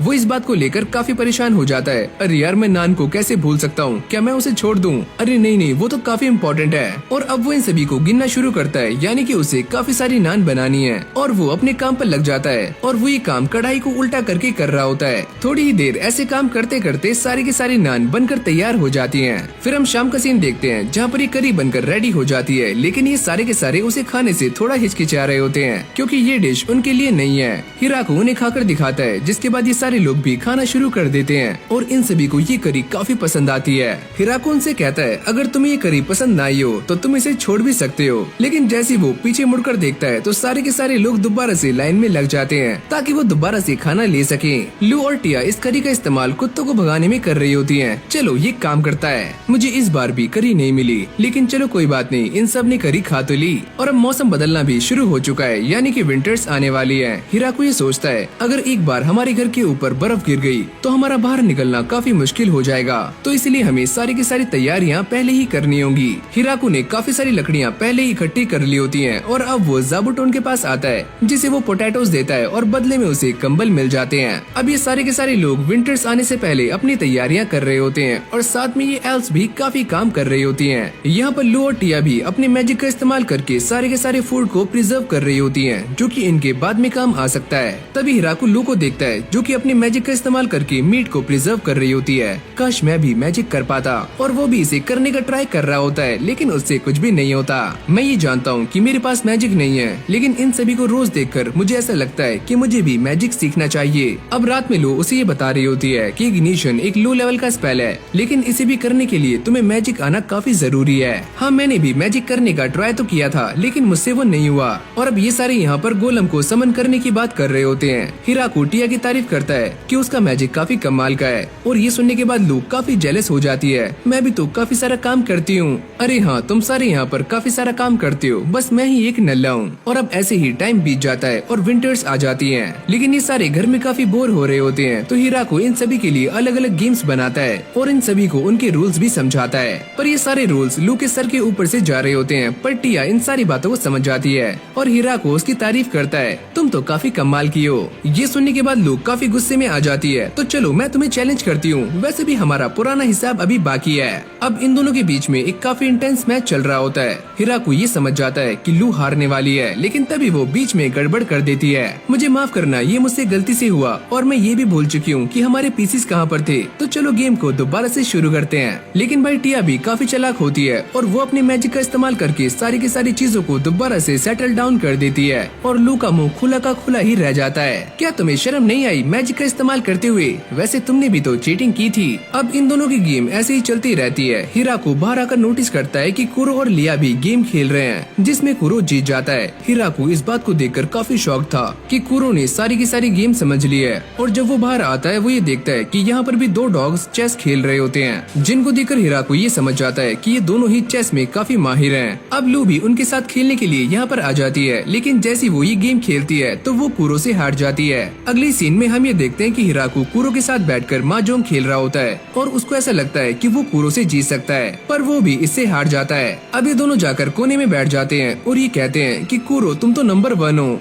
और अब ऐसी मस्ती करते करते काफी लंबा टाइम बीत जाता है और विंटर्स निकल जाती हैं और आ जाती हैं स्प्रिंग्स। बाहर आने के बाद ये सारे इसी बारे में बात कर रहे होते हैं कि हमें जल्दी से अपनी क्रॉप्स को प्लांट कर देना चाहिए और साथ ही में ज़ाबुटोन भी हाइबरनेशन से बाहर आने वाली है, तो चलो उसके लिए कुछ पोटैटोज लेकर चलते हैं। पर तभी अचानक ज़ाबुटोन खतरे की घंटी घंटी बजा देती है। और जब ये सारे वहाँ जाकर देखते हैं तो हिराकू ये नोटिस करता है कि एक काफी बड़ी चीज उनकी तरफ ही आ रही है। हिराकू ये कहता है कि ये एक ड्रैगन है। अरे नहीं, ये एक वाइवर्न है, जिसको देखकर इन सभी की फटनी शुरू हो जाती है। इस वाइवर्न को देखकर ऐसा लगता है कि ये काफी गुस्से में है और ये इन सभी के ऊपर फायरबॉल से अटैक करता है। लू और टीना इस अटैक को रोकने के लिए अपने मैजिक का इस्तेमाल करती हैं, पर ये अटैक साइड में जाकर लगता है, जिससे चारों तरफ आग लग जाती है। ये सारी की सारी एल्फ्स इस आग को बुझाने का ट्राई कर रही होती हैं। लू और टिया ये कहती है कि हम दोनों मिलकर इसे हरा सकते हैं। हिराकू भी खड़ा हुआ ये सोच रहा होता है कि हम सभी को यहाँ से भाग जाना चाहिए, लेकिन वो ये देखता है कि ये वाइवर्न उड़ सकता है, तो यहाँ से भागने का कोई भी चांस नहीं है। लेकिन हिराकू इन सभी को बचाने के बारे में सोच रहा होता है और जैसे वो अपनी मुट्ठी को बंद करता है तो उसका ऑलमाइटी टूल ट्रांसफॉर्म होना शुरू हो जाता है और वो एक स्पीयर बन जाता है, जिसको वो काफी जोर से फेंक कर मारता है। लेकिन ये वाइवर्न अपने सामने एक शील्ड बना लेता है और इस अटैक से बच जाता है। लेकिन हिराकू का स्पीयर काफी दमदार होता है और वो जाकर सीधा इस वाइवर्न के एक हाथ पर लगता है और उसका पंख कट जाता है। और अब ये ऑलमाइटी टूल दोबारा से हिराकू के हाथ में आ जाता है और वो इसे जोरदार तरीके से फेंक कर मारता है और इस बार ये स्पीयर वाइवर्न की आर पार हो जाता है और वो नीचे गिर जाता है। अब ये सारे इस वाइवर्न के पास आ जाते हैं। हिराकू ये पूछता है कि इस जगह पर ऐसे भी मॉन्स्टर्स मिलते हैं। टिया और लू कहती हैं कि ये सारे मॉन्स्टर्स एक जगह पर रहते हैं, लेकिन इस जगह पर इतने बड़े मॉन्स्टर का मिलना ये तो इम्पॉसिबल है।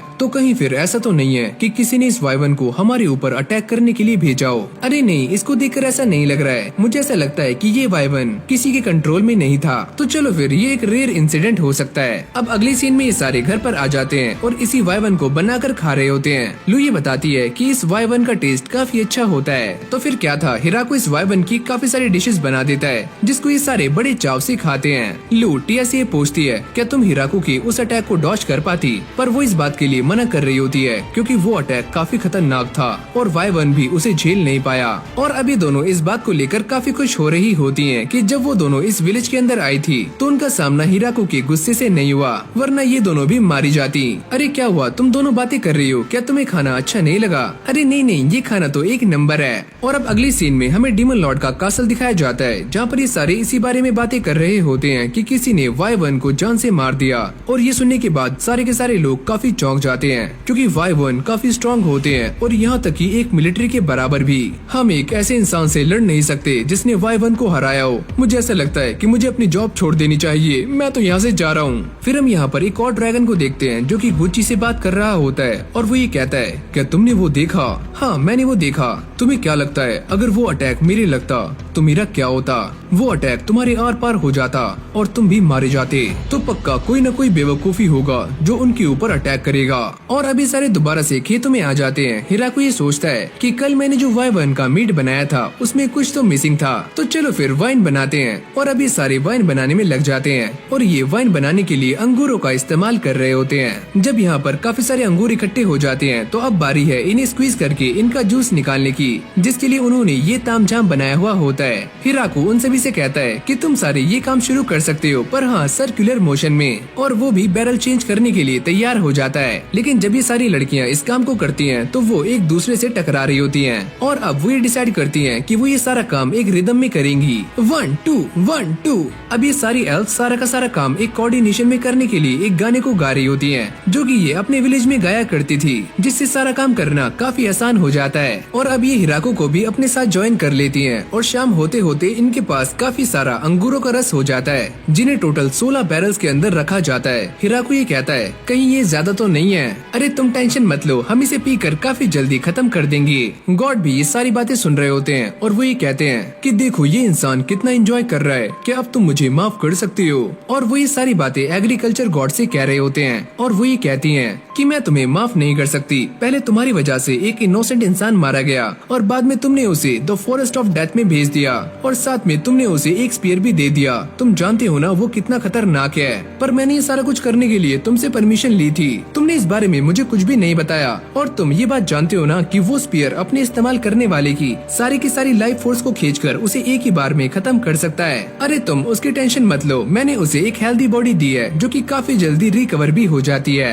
लेकिन अब भी ये एग्रीकल्चर गॉडेस उनके ऊपर गुस्सा कर रही होती है कि आप काफी ज्यादा केयरलेस हो। इस तरफ ज़ाबुटोन ने दोबारा से खतरे की घंटी बजा दी होती है और और जब ये सारे वहाँ जाकर देखते हैं तो वहाँ पर एक और लड़की होती है। लू उसको देखकर ये कहती है कि फ्लोरा तुम यहाँ पर क्या कर रही हो, बहन प्लीज मुझे बचा लो।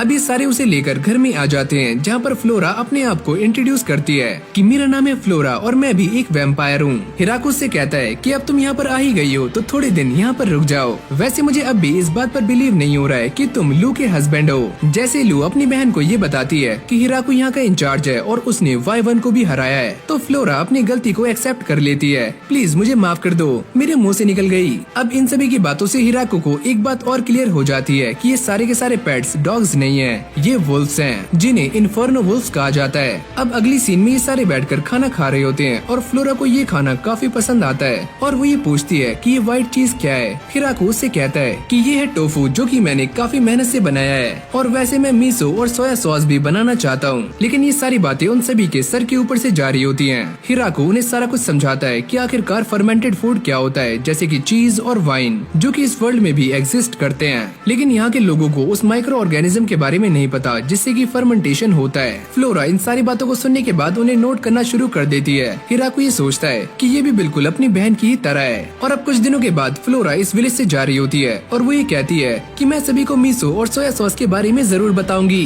पर जब वो 1 महीने के बाद यहाँ पर दोबारा से आती है तो वो अपने साथ काफी सारी मेड्स को भी लेकर आती है, जो कि हिराको से कहती हैं कि मालिक आप हमें कोई भी काम दे सकते हो। हिराको ये कहता है वैसे ये क्या चीज है, क्या ये असली गाय हैं? फ्लोरा ये बताती है कि मैं इन सारी गाय को लेकर यहाँ पर इसीलिए आई हूँ ताकि हमें दूध मिल सके और हम चीज बना सके। और जब टिया इन सभी को यहाँ पर देखती है तो वो ये सोचती है कि ये सारे लोग काफी ज्यादा हो रहे हैं और यहाँ पर बस मैं ही एक एंजल हूँ। ये बोलने के बाद वो भी यहाँ से निकल जाती है। लेकिन जब वो कुछ टाइम के बाद यहाँ पर दोबारा से आती है तो उसके साथ 3 एंजल्स होती हैं और साथ में लिजर्ड मॉन्स्टर्स भी। और इन सभी का लीडर जिसका नाम है डागा, उसके पास एक चिकन होती है जो कि लगातार अंडे दे सकती है। हिराको भी ये सोचता है कि इन सभी के यहाँ पर आने से ये जगह और भी ज्यादा सिविलाइज्ड हो चुकी है। जब ये सारी मेड्स काम कर रही होती हैं तो हिराको ये नोटिस करता है कि इन सारी मेड्स के ऊपर हॉर्न्स हैं और वो ये समझ जाता है कि ये सारी की सारी मेड्स ऑगर से बिलोंग करती हैं। लेकिन इन सभी की एक ही दिक्कत है कि इन्हें खाना बनाना नहीं आता। हिराको ये डिसाइड करता है कि वो इन सभी को खाना बनाना सिखाएगा।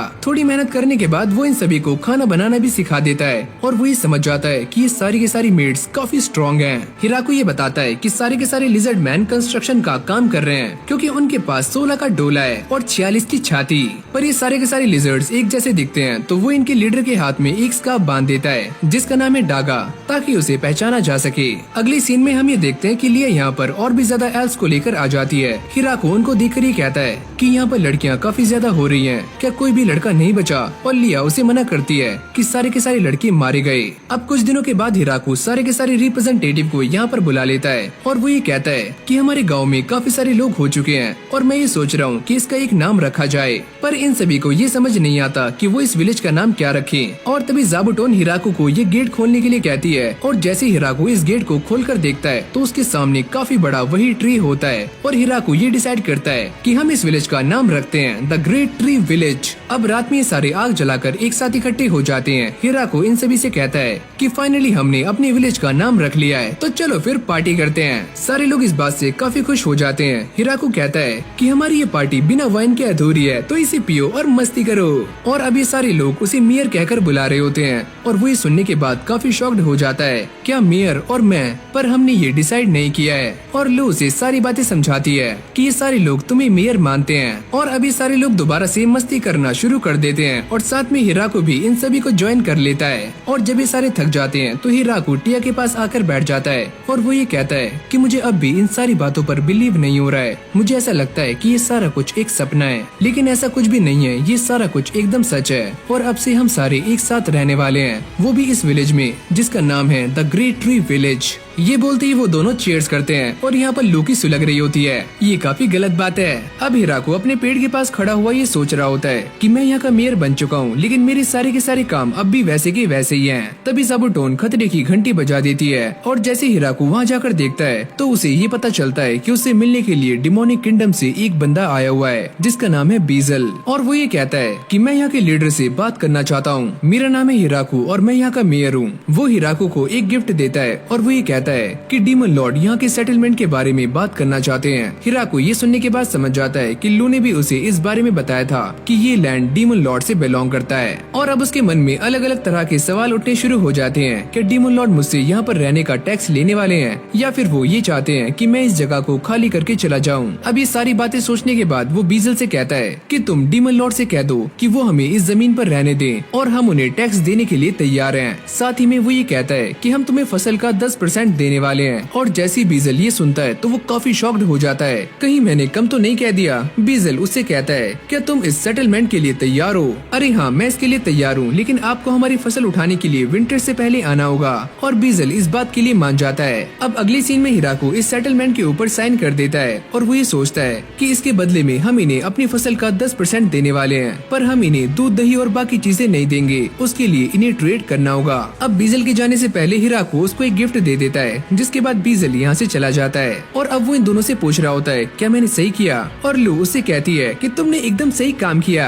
अब हमें डीमन लॉर्ड की भी प्रोटेक्शन मिलने वाली है। लू इस गिफ्ट को देखकर काफी एक्साइटेड हो जाती है और वो ये कहती है कि ये तो ऑलमाइटी मेडिसिन है जिससे सारी की सारी चोटों को सही किया जा सकता है। और यहाँ पर डीमन कासल में सारे के सारे लोग इस बात को लेकर काफी हैरान होते हैं कि हिराको के विलेज ने उनके सामने सरेंडर कर दिया है। ग्रेट्स ये कहता है कि वो सारे इतने स्ट्रॉन्ग हैं कि वो Y1 को हरा सकते हैं, लेकिन फिर भी उन्होंने ऐसा किया। इन सभी को ऐसा लगता है कि हिराको के विलेज के कोई न कोई गलत इरादे हैं। बीजल उनसे कहता है कि मेरे सामने कोई और रास्ता नहीं था और मुझे उनकी ऑफर को एक्सेप्ट करना पड़ा। और अब ये बात सामने आती है कि बीजल ने इस ऑफर को एक्सेप्ट क्यों किया, और वो ये बताता है कि वहाँ पर एक एंजल थी और साथ ही में तबाही मचाने वाली वो वैम्पायर, और यहाँ तक कि उनके पास इन्फर्नो वुल्फ की भी सेना है। जैसे ही ग्रेट्स वहाँ से लाए हुए फलों को खाकर देखता है तो उसे ये फल काफी पसंद आते हैं। और जब बीजल भी इस गिफ्ट के कपड़े को चेक करता है तो वो ये कहता है ये कपड़ा तो ग्रेट डीमन स्पाइडर ने बनाया है, जिसने प्रीवियस डीमन लॉर्ड के साथ काफी टक्कर से फाइट की थी। ये जानने के बाद इन सभी की फट रही होती है। अगले सीन में हम ये देखते हैं कि ड्राइम, जो कि ड्रैगन्स का ट्रू रूलर है, वो भी इस विलेज में आ जाता है और उसका साथी इन सभी को भी एक गिफ्ट देता है, जिसे ये सारे एक्सेप्ट कर लेते हैं। हिराको उनसे पूछता है कि तुम सारे यहाँ पर क्यों आए, क्या तुम्हें कोई काम था? वैसे हमारा घर यहाँ से थोड़ा दूर है तो हमने सोचा तुमसे मिलते चले। वैसे तुम्हारे मास्टर ने हमारे सामने सर क्यों झुकाया हुआ है? जिसके बाद ड्राइम भी अपना सर ऊपर कर लेता है और अब ये ड्रैगन देखने में काफी बड़ा लग रहा होता है। हिराको उससे कहता है कि मैं आप सभी को इनवाइट तो करना चाहता हूँ, पर ये ड्रैगन काफी बड़ा है। अब अगली पल हम ये देखते हैं कि ड्राइम अपने मैजिक का इस्तेमाल करके अपने आप को एक ह्यूमन फॉर्म में ट्रांसफॉर्म कर लेता है और उसको देखकर ऐसा लगता है कि वो अब भी काफी घबराया हुआ है। अंदर आने के बाद ड्राइम जैसे ही वाइन को पीता है तो वो ये कहता है अरे वाह, ये तो काफी अच्छी है, अब मैं यहीं पर रुकने वाला हूँ, मैं घर नहीं जाऊंगा। अरे मालिक, हमें यहाँ से जाना होगा क्योंकि ऐसे काफी सारे लोग हैं जिन्हें हमें प्रोटेक्ट करना है। और अब ये सारी बातें होने के बाद ड्राइम और वो बंदा यहाँ से चले जाते हैं। अब अगली सुबह हिराको इस बात को लेकर काफी चिंता में होता है कि वो अपने गेस्ट का वेलकम कैसे कर रहा है और वो ये कहता है कि मैं ये सोच रहा हूँ कि मैं उनके लिए एक प्रॉपर गेस्ट रूम बनाऊं। लिया उससे कहती है कि हम लोग एक ऐसा गेस्ट हाउस बना सकते हैं जिसके अंदर 30 लोग एक साथ आ जाएं। गेस्ट हाउस का डिजाइन सोचने के बाद ये सारे काम पर लग जाते हैं। हिराको उन सभी से कहता है कि हमारा अगला टास्क ये है कि हम अपने गेस्ट को कैसे ग्रीट करते हैं। वो ये कहता है कि तुम सारे उन्हें कैप्चर करके विलेज के एंट्रेंस पर ला सकते हो और जो भी गेस्ट यहाँ पर आने वाले हैं उनके लिए ज़ाबुटोन एक अलग से ही सिग्नल बना लेता है। जिसके बाद ये सारे डिसाइड कर रहे होते हैं अगर यहाँ पर गेस्ट के रूप में कोई बहरूपिया आ गया तो ये उससे फाइट कैसे करेंगे, और इसीलिए ये एक स्ट्रॉन्ग टीम बना लेते हैं जो कि गेस्ट का वेलकम करने के साथ साथ मुसीबत से भी लड़ने के लिए एकदम तैयार होगी। फ्लोरा भी ये कहती है कि मैं भी इसके अंदर शामिल होना चाहती हूँ, तो चलो तुम एक काम करो, उन गेस्ट के ऊपर नजर रखना जो कि यहाँ पर रात तक रुकने वाले हैं। अगर तुम चाहो तो मैं उनके ऊपर पूरी रात भी पहरा दे सकती हूँ। और अब अगली सुबह हम ये देखते हैं कि उनके विलेज में हाउलिंग विलेज से कुछ बंदे आ जाते हैं और वो ये कहते हैं कि हम तुम्हारे विलेज के साथ रिलेशन बनाना चाहते हैं। लू कहती है कि चलो मैं इन सभी को हैंडल करती हूँ, आप सारे काफी थक गए होंगे तो चलो हमारे गेस्ट हाउस में जहाँ पर आप आराम कर सकते हो। अब लू उनसे पूछती है क्या आप लोग इतने ही हो, और वो ये कहता है कि हाँ हम बस इतने ही हैं। तो चलो फिर मैं उन दोनों को दुश्मन मान लेती हूँ जिन्हें इन्फर्नो वुल्फ ने डरा कर बाहर निकाला होता है। और वो ये कहता है कि हाँ ये हमारे साथ हैं पर ये पीछे छूट गए होंगे, हमें माफ करना। लू उन्हें समझाती है कि यहाँ पर चालाकी करने की कोई भी जरूरत नहीं है वरना तुम्हारे साथ काफी बुरा हो सकता है, क्यों समझ रहे हो ना। और अब ये सारे अंदर आ जाते हैं जहाँ पर सारी की सारी मेड्स इन सभी का स्वागत कर रही होती हैं और ये लोग उन्हें देखकर काफी खुश हो रहे होते हैं क्योंकि ये सारी मेड्स काफी सुंदर हैं। तभी अचानक टिया यहाँ के गेट को बंद कर देती है। हिराको उससे पूछता है ये तुम क्या कर रही हो? मुझे ऐसा लगता है कि ये सारे लोग अच्छे नहीं हैं क्योंकि जो भी लोग हमारे साथ रिलेशन बनाने के लिए आए थे वो हमारे लिए कोई न कोई तोहफा लाए थे, लेकिन इनके पास ऐसा कुछ भी नहीं है। तो तुम्हारा मतलब ये है कि ये सारे लोग फ्रेंडली नहीं है। अब इन सारे बीस्ट मैन की दावत चलनी शुरू हो जाती है, लेकिन उन्हें बस खाने में फल और सब्जियां ही मिल रही होती हैं। हिराको अपनी मेट से कहता है, क्या हम इन्हें थोड़ी वाइन दे सकते हैं? नहीं, बिल्कुल भी नहीं, ये हमारे लिए कोई भी गिफ्ट लेकर नहीं आए। हिराको उन सभी को देखकर काफी अजीब हो जाता है। वो ये देखता है कि ये सारे के सारे बीस्ट मैन फल और सब्जियां काफी आराम से खा रहे हैं, तो वो उन्हें वाइन भी ऑफर कर देता है। लेकिन मेड इसके ऊपर एक रिस्ट्रिक्शन लगा देती है कि एक इंसान 2 गिलास से ज्यादा वाइन नहीं पी सकता। मैं इन सारी बातों को नहीं जानता कि ये हमारे दोस्त हैं या फिर दुश्मन, लेकिन मैं इन सभी को अपनी काइंडनेस दिखाना चाहता हूँ। वैसे तुम सारे यहाँ पर क्या करने आए हो और तुम्हारा विलेज कहाँ पर पड़ता है? गार्व कहता है, हमारा विलेज काफी पुराना है, लगभग 500 साल पुराना, और हमारे विलेज में ऐसे लोग रहते हैं जो कि ज्यादातर हंटिंग और माइनिंग करते हैं। और साथ ही में वो ये कहता है कि ये सारे लोग ट्रेडिंग से ही अपना गुजारा करते हैं, और अब भी वो एक ऐसी जगह ढूंढ रहे हैं जहाँ पर वो ट्रेडिंग कर सकते हैं। हिराको उनसे पूछता है कि वैसे तुम हमारे विलेज के बारे में कैसे जानते हो? वैसे हमें ये बात डीमन लॉर्ड के साथ काम करने वाले एक बंदे ने बताई थी, और तुम दोनों छुपे हुए क्यों थे? और अब वो सारी की सारी बातों को रिवील कर देते हैं, और वो ये कहते हैं, अगर हमारी टीम को कुछ हो जाता है तो हम विलेज में जाकर सारी इन्फॉर्मेशन दे सकते हैं, बस इसीलिए। फिर अगली सुबह हम ये देखते हैं कि हिराको को इस बात की कंफर्मेशन हो जाती है कि ये सारे के सारे बीस्ट मैन उनके साथ ट्रेडिंग करने के लिए ही यहाँ पर आए हुए हैं, और ये सारे लोग एकदम सेफ हैं। गार्व कहता है कि हम सारे लोग करेंसी का इस्तेमाल नहीं करते। हिराको सोचता है, लेकिन एक दिन तो हमें करेंसी बनानी होगी। क्या तुम हमारे विलेज में आकर हमारे साथ ट्रेडिंग कर सकते हो, यानी कि हाउलिंग विलेज में? क्योंकि इतना सारा सामान यहाँ से वहाँ लेकर जाना हमारे लिए काफी मुश्किल है। वैसे मैं कुरो और बाकी सभी का इस्तेमाल कर सकता हूँ सामान को वहाँ पर लेकर जाने के लिए। अब गार्व अपने साथ लाए हुए बर्तनों को दिखाता है जिसमें वो ट्रेड करना चाहता है, और फाइनली इन दोनों की ट्रेड हो जाती है, और बदले में उन्हें काफी सारा खाने का सामान मिलने वाला है। और जब ये सारे वापस जा रहे होते हैं तो गार्व हिराको से कहता है, मुझे माफ करना, मैं इस बारे में नहीं जानता था कि ऐसा भी कोई ट्रेडिशन होता है, लेकिन अगली बार मैं तुम्हारे लिए गिफ्ट लेकर जरूर आऊंगा। वैसे हमारा विलेज काफी गरीब है, तो मैं तुम्हारे लिए कोई भी एक्सपेंसिव गिफ्ट नहीं ला सकता, मुझे माफ करना।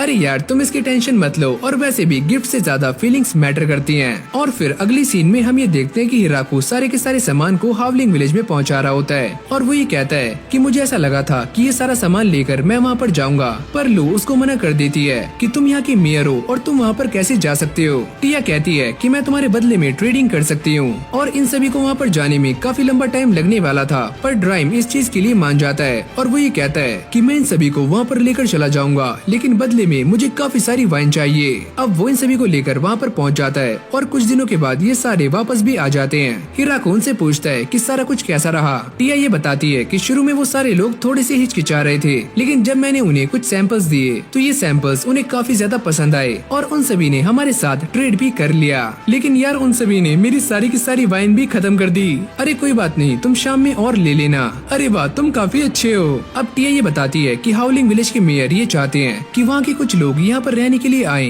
हिराको पूछता है कि वो कितने लोग हैं। टिया बताती है कि वो सारी 20 लड़कियाँ हैं। अरे यार, अब मैं क्या करूँ? अगर ऐसे ही चलता रहेगा तो हमारे विलेज का फ्यूचर भी खराब हो सकता है। वो सारे यहाँ पर आ सकते हैं, लेकिन बस एक शर्त पर कि उनके साथ 2 मेल्स भी आएंगे। चलो, मैं उनसे कह दूंगी। अब सारी की सारी लड़कियाँ यहाँ पर आ जाती हैं, और इनमें ही एक लड़की जिसका नाम सेना होता है, वो ये कहती है कि हम सारे मेंटली प्रिपेयर्ड हैं, तो आप हमारे साथ कुछ भी कर सकते हो, लेकिन बस हमें अबंडन मत करना। हिराको उनसे कहता है, तुम इन सारी बातों की टेंशन मत लो, लेकिन वो लड़के कहाँ पर है जिनके बारे में मैंने कहा था? सीना कहती है कि ये रहे वो तीनों यंग लड़के जैसे कि तुमने मंगवाए थे, एकदम ताजा माल। वो इन तीनों को देखकर ये सोचता है कि ये तीनों तो बच्चे हैं, चलो कोई बात नहीं, अब से यही हमारे विलेज का फ्यूचर है। फिर हम ड्राइम को देखते हैं जो कि कुछ ज्यादा ही पी लेता है, और वो अजीब अजीब सी हरकतें कर रहा होता है। अरे वाह, अरे वाह। लू और टिया ये कहती हैं कि इस इंसान को यहाँ से लेके जाओ, वरना हम इसे जान से मार देंगे। हिराको भी इस बात को देखकर काफी खुश होता है कि उसके विलेज में अडल्ट मैंस आ चुके हैं, और वो इस बंदे की बात कर रहा होता है। हिराको उससे पूछता है कि आपको यहाँ पर कोई लड़की पसंद आई? यहाँ पर काफी सुंदर सुंदर लड़कियाँ हैं। वो ये कहता है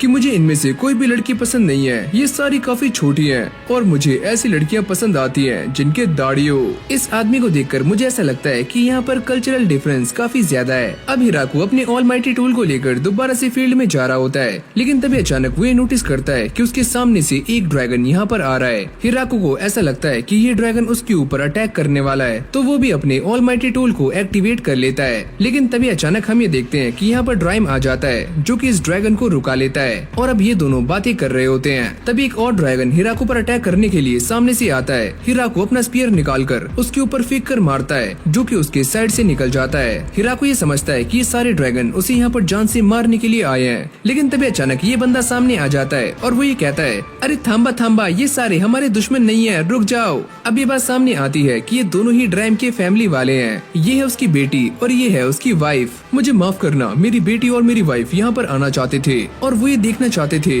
कि मैं कहाँ पर जा रहा हूँ। ये सारा कुछ इसीलिए होता है क्योंकि ड्राइम हर रात अपने घर से बाहर निकल जाता है और इन दोनों को ऐसा लगता है कि उसका कहीं बाहर अफेयर है और वो इन्हें धोखा दे रहा है। ओह अच्छा, अब ये बात मेरे सामने आई कि ये इंसान इतने सारे गिफ्ट्स लेकर यहाँ पर कैसे आता था। चलो मैंने इसके लिए यहाँ पर पहले से ही एक घर बना दिया है, तो ये यहाँ पर रह सकता है। तो तुम देख रही हो ना, हम दोनों के बीच में काफी पड़ती है और इस इंसान ने हमारे लिए एक घर भी बना दिया है। क्या अब तुम्हें कोई दिक्कत है? अरे नहीं नहीं, हमें कोई भी दिक्कत नहीं है। जब ये सारी बातें सेटल हो जाती हैं, तो ड्राइम काफी खुश होता है और हिराको भी इन सभी से माफी मांगकर दोबारा से अपने काम पर निकल जाता है। उसके जाने के बाद ये सारे इस बारे में बात कर रहे होते हैं कि यहाँ पर कोई ऐसा भी है जिसके पास हमसे भी ज्यादा स्ट्रेंथ है। ड्राइम की वाइफ अपनी बेटी से ये कहती है कि तुम्हें यहाँ पर रुकना होगा और साथ ही में पावर्स को भी सीखना होगा जो कि इस बंदे के पास है। अब ये लड़की जिसका नाम है मून, वो हिराको के पास आ जाती है और वो ये कहती है कि मैं तुम्हारे साथ यहाँ पर रहना चाहती हूँ और साथ में काम भी करना चाहती हूँ। ओह अच्छा, तो तुम यहाँ पर रह सकती हो। और अब वो इन सभी की हेल्प करने का ट्राई कर रही होती है, लेकिन उसके हाथों में काफी जान होती है, तो वो सारी चीजों को तोड़ना शुरू कर देती है और साथ ही में यहाँ पर एक जोरदार ब्लास्ट भी करती है, जिससे सारे के सारे लोग काफी डर जाते हैं। यहाँ तक कि लिजर्ड मैन की भी इसे देखकर फट रही होती है।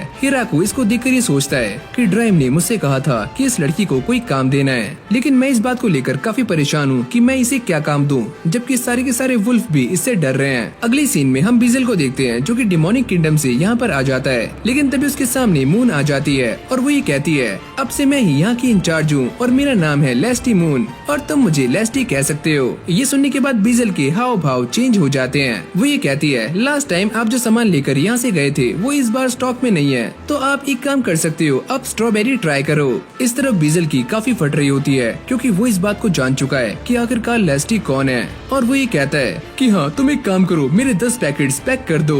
और अब वो दोबारा से डीमन कासल में आ जाता है और वो ये कहता है कि मैं इस बात को देखकर काफी हैरान हूँ कि वहाँ पर एक ड्रैगन भी थी। अरे ओए, तुम ये क्या बकवास कर रहे हो? बीजल कहता है कि उस जगह की सिक्योरिटी धीरे धीरे टाइट होती जा रही है, लेकिन मेरे पास एक प्लान है। जिसके बाद वो अपने रूम में आ जाता है और अपनी बेटी से ये कहता है कि मैं तुम्हें एक काम सौंप रहा हूँ, तुम्हें उस विलेज में जाकर वहाँ के बारे में तहकीकात करनी है। और अब वो टेलीपोर्ट होकर इस विलेज के सामने आ जाती है और वो ये कहती है कि ये विलेज तो देखने में काफी एक्स्ट्रा ऑर्डिनरी लग रहा है। अब इस विलेज में आने के बाद उसकी मुलाकात मून से होती है और वो उससे ये कहती है कि तुम हमारे विलेज में आ चुकी हो, अगर तुम यहाँ पर रहना चाहती हो तो तुम शौक से रह सकती हो और चलो मैं तुम्हें पूरा का पूरा विलेज दिखाती हूँ। अब ये लड़की इस बात को देखकर काफी हैरान हो जाती है कि ये तो सच में एक काफी पावरफुल ड्रैगन है, पर ये यहाँ पर क्या कर रही है? तुम्हें क्या हुआ? चलो मेरे साथ। अरे हाँ हाँ चलती हूँ। जब ये दोनों बातें कर रहे होते हैं तभी यहाँ पर एक मैसेंजर आ जाती है और वो ये कहती है कि हाउलिंग विलेज से कोई आया हुआ है। मून के जाते ही ये लड़की यहाँ पर इन्वेस्टिगेशन करना शुरू कर देती है और वो सभी को नोटिस कर रही होती है, जो लोग यहाँ पर वाइन बना रहे हैं या फिर बच्चे, और साथ ही में लू और टिया को भी।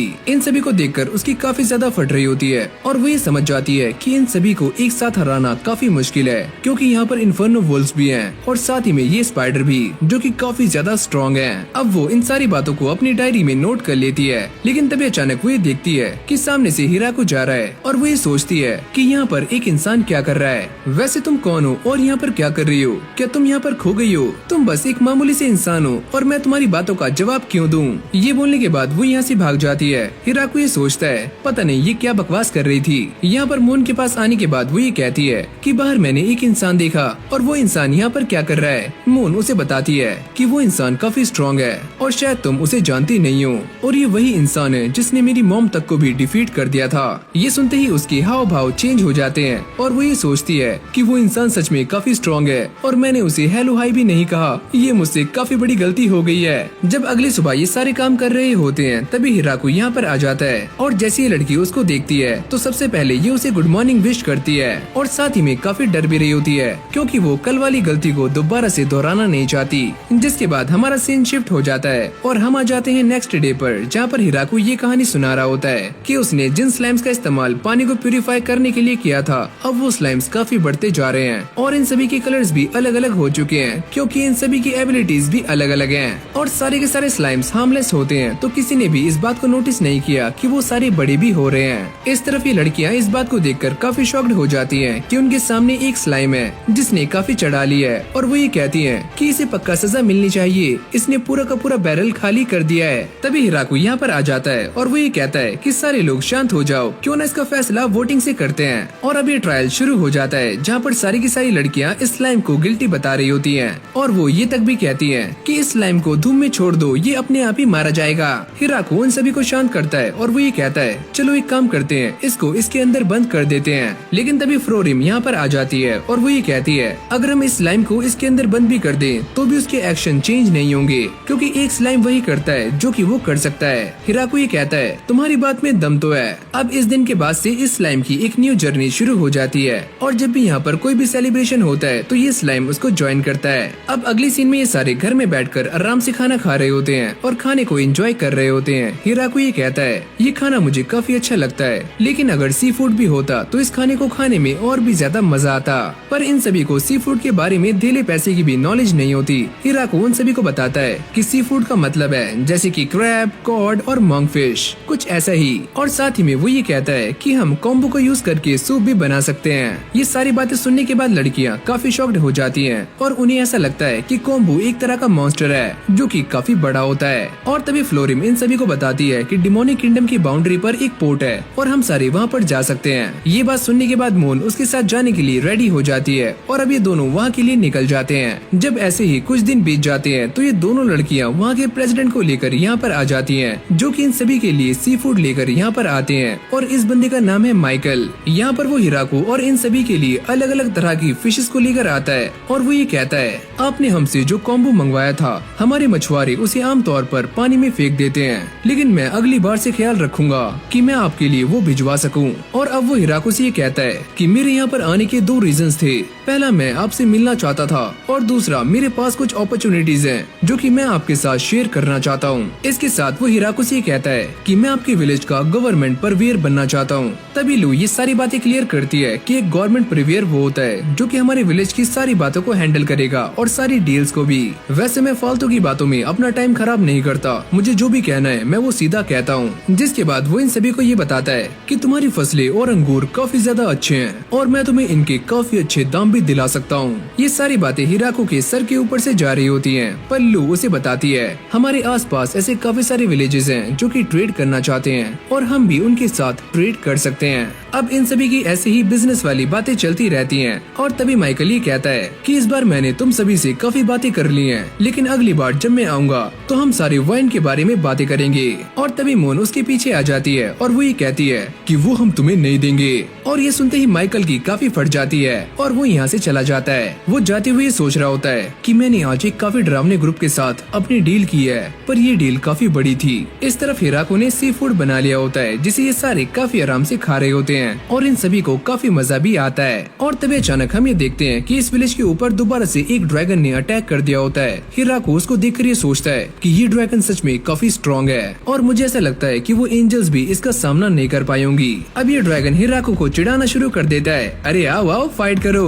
हिराकू इसके ऊपर अपनी स्पीयर से अटैक करता है और ये ड्रैगन नीचे गिर जाता है। लेकिन जैसे हिराकू वहाँ जाकर देखता है तो ये एक लड़की होती है और तभी ड्राइम भी यहाँ पर आ जाता है और वो ये कहता है कि तुम इसे मत मारो, ये मून की छोटी बहन है। और ये लड़की जिसका नाम है हारू वो ये कहती है क्या ये वही इंसान है जिससे कि तुम मेरी बहन की शादी करना चाहते हो। हिराकू ड्राइम से पूछता है क्या ये सच कह रही है। अरे नहीं नहीं ऐसा कुछ भी नहीं है, अरे डैड आपने कहा था, शायद आप भूल गए होंगे। अब हिराकू इन सभी को लेकर घर में आ जाता है और साथ ही में इनका खाना पानी भी करता है। मून हिराकू के पास आती है और वो ये कहती है मुझे माफ करना, मेरी बहन ने तुम्हारे साथ जो भी किया उस सब के लिए। और जब इन सभी का खाना पानी हो जाता है तो ये सारे एक गेम खेलने बैठ जाते हैं जहाँ पर हिराकू बुरी तरह से हार जाता है। यहाँ पर डिमोनिक कासल में बीजल इस बात को लेकर काफी परेशान हो रहा होता है और वो ये कहता है वो विलेज देखते ही देखते काफी स्ट्रॉन्ग होता जा रहा है और अब तो एंशिएंट ड्रैगन हारू भी उस विलेज में ही देखी गई है। अब ये सारे इस बारे में ही बातें कर रहे होते हैं कि उन सभी के पास इतनी ताकत हो चुकी है कि वो पूरे के पूरे एम्पायर को भी खत्म कर सकते हैं। और अब फाइनली हमें डीमन लॉर्ड गार्डो को दिखाया जाता है और वो ये कहते हैं कि मेरी बेटी मुझसे काफी नाराज है, आज पूरा का पूरा दिन हो गया और उसने मुझसे एक शब्द भी नहीं कहा।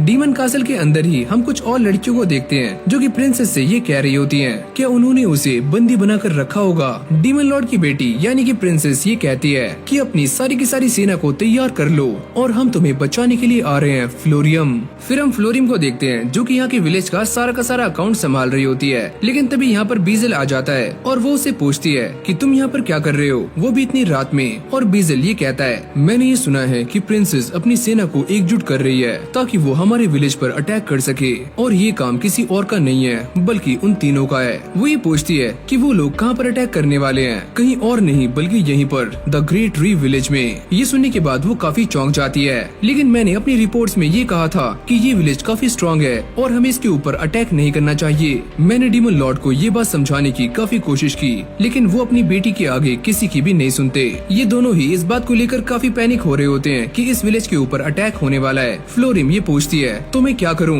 तुम एक काम करना, उनके इन्वेजन को रोक देना और वैसे भी उनकी सेना में 300 लोग होने वाले हैं जो कि कल आएंगे।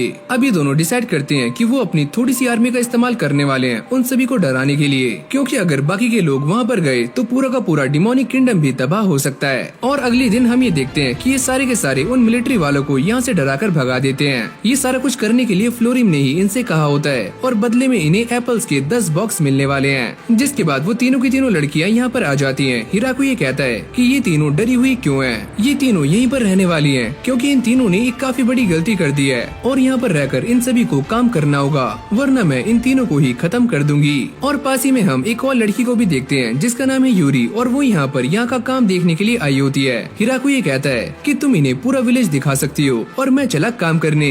इन सभी की बातों से एक चीज तो क्लियर हो जाती है कि यहाँ पर प्रिंसेस भी आई हुई है और ये कोई और नहीं बल्कि यूरी है। फ्लोरिम उन्हें पूरा का पूरा विलेज दिखा रही होती है और ये तीनों लड़कियाँ प्लान कर रही होती है कि जैसे हमें मौका मिलेगा हम तीनों यहाँ से भाग जाएंगे। और अभी तीनों यहाँ से भागने की अलग अलग ट्राई कर रही होती हैं, लेकिन कभी इन्फर्नो वुल्फ और कभी ज़ाबुटोन उनके रास्ते में आ जाते हैं और ये तीनों ही उनसे काफी डर जाती हैं। इन तीनों के पास कोई और चारा नहीं बचता तो ये विलेज के कामों में हाथ बटाना शुरू कर देती हैं और इन तीनों को ही एक टाइटल मिलता है जो कि है द टाउन हॉल गर्ल्स का।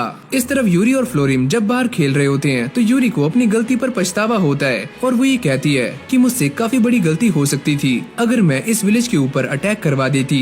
ये दोनों इन बातों को लेकर ही बहस कर रही होती हैं। यूरी उससे कहती है मुझे तुम्हारी चिंता थी और मुझे ऐसा लगा कि इन लोगों ने तुम्हें यहाँ पर बंदी बनाकर रखा हुआ है। वैसे इसमें मेरी भी गलती है कि मैंने आने से पहले तुम्हें बताया नहीं था, लेकिन अगली बार मैं कहीं जाने से पहले तुम्हें बताकर जाऊंगी। इस तरफ हिराको इन तीनों को ही नोटिस कर रहा होता है और वो ये कहता है चलो अच्छा हुआ कि ये तीनों यहाँ पर घुल मिल गई। और जैसे यहाँ पर लू आती है तो हिराको ये नोटिस करता है कि उसकी हाइट पहले से काफी छोटी हो चुकी है और वो ये पूछता है कि तुम्हें क्या हुआ? मुझे ऐसा लगता है कि मेरा ट्रांसफॉर्मेशन मैजिक सही से काम नहीं कर रहा है, लेकिन तुम चिंता मत करो, मैं जल्दी ही सही हो जाऊंगी। अगले सीन में हम यूरी को देखते हैं जो कि फार्मिंग का काम करने के लिए तैयार हो जाती है, पर ये तीनों लड़कियां उसे मना कर रही होती हैं कि आप एक प्रिंसेस हो और वो ये कहती है कि तुम चुप हो जाओ, हमें यहाँ पर किसी को भी अपनी पहचान नहीं बतानी। बेटा तुम तीनों ही चुप हो जाओ वरना मैं तुम्हें जान से मार दूंगी। ये सारे के सारे लोग मिलकर जल्दी से फार्मिंग का सारा काम खत्म कर देते हैं और यूरी भी वापस जा रही होती है। मेरे जाने का टाइम हो चुका है, लेकिन मैंने यहाँ से काफी कुछ सीखा है और मैं दोबारा यहाँ पर जरूर आऊंगी। सेना उसे जाते हुए कुछ ब्रेड और कुकीज दे देती है,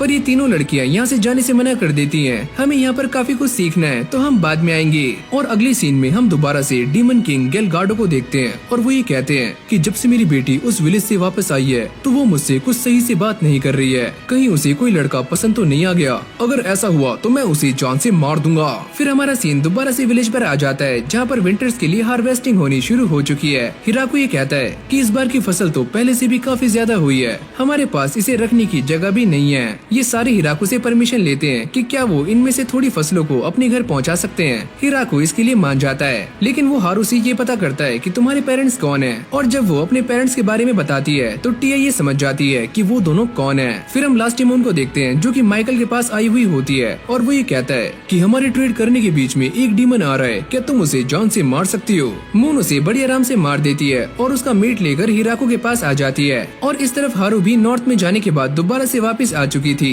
लेकिन उसके साथ काफी सारी लड़कियां और होती हैं। हिराको उन सभी को देखकर ये पूछता है, क्या तुम डार्क एल्फ हो? और उन सभी के लीडर जिसका नाम होता है या, वो ये कहती है कि नहीं, हम सब माउंटेन एल्फ्स हैं। हिराको ये सोचता है कि अब मुझे क्या करना चाहिए और वो इन सभी को परमिशन दे देता है कि वो यहाँ पर रुक सकती हैं। इन सभी की बातों के बीच में एक बात और क्लियर हो जाती है कि ये माउंटेन एल्फ्स फायर का भी इस्तेमाल कर सकती हैं और अब ये जंगल में आकर ट्रैप बिछाना शुरू कर देती हैं ताकि ये अपना शिकार ढूंढ सकें। इस तरफ यू शिकार को पकड़ने की काफी कोशिश कर रही होती है, लेकिन उसके ट्रैप्स हर बार फेल हो जाते हैं और वो थक हार कर दोबारा से घर आ जाती है और वो ये कहती है कि ये सारा कुछ मेरे बस का नहीं है, मुझसे नहीं होगा। इस तरफ हिराको एक पोट्री बनाने की कोशिश कर रहा होता है और जैसे वो इसे लेकर फर्नेस में आता है तो ये पोट टूट जाता है। शायद मुझे ऐसा लगता है कि यहाँ की मिट्टी से काम नहीं चलेगा, मुझे क्ले चाहिए। यू से कहती है कि ये काम मैं कर सकती हूँ, हम सारे माउंटेन जा रहे हैं। और अगली सीन में हम ये देखते हैं कि ये पोट्री बनकर रेडी हो जाती है। लिया हिराको से ये बताती है कि हमें नॉर्थ में एक डंजन मिला है और हिराको वहाँ के लिए एक टीम भी भेज देता है। अब उसने लड़कों के लिए भी एक अलग से बाथ हाउस बना लिया होता है और वो ये कहता है कि अब मैं आराम से नहा सकता हूँ।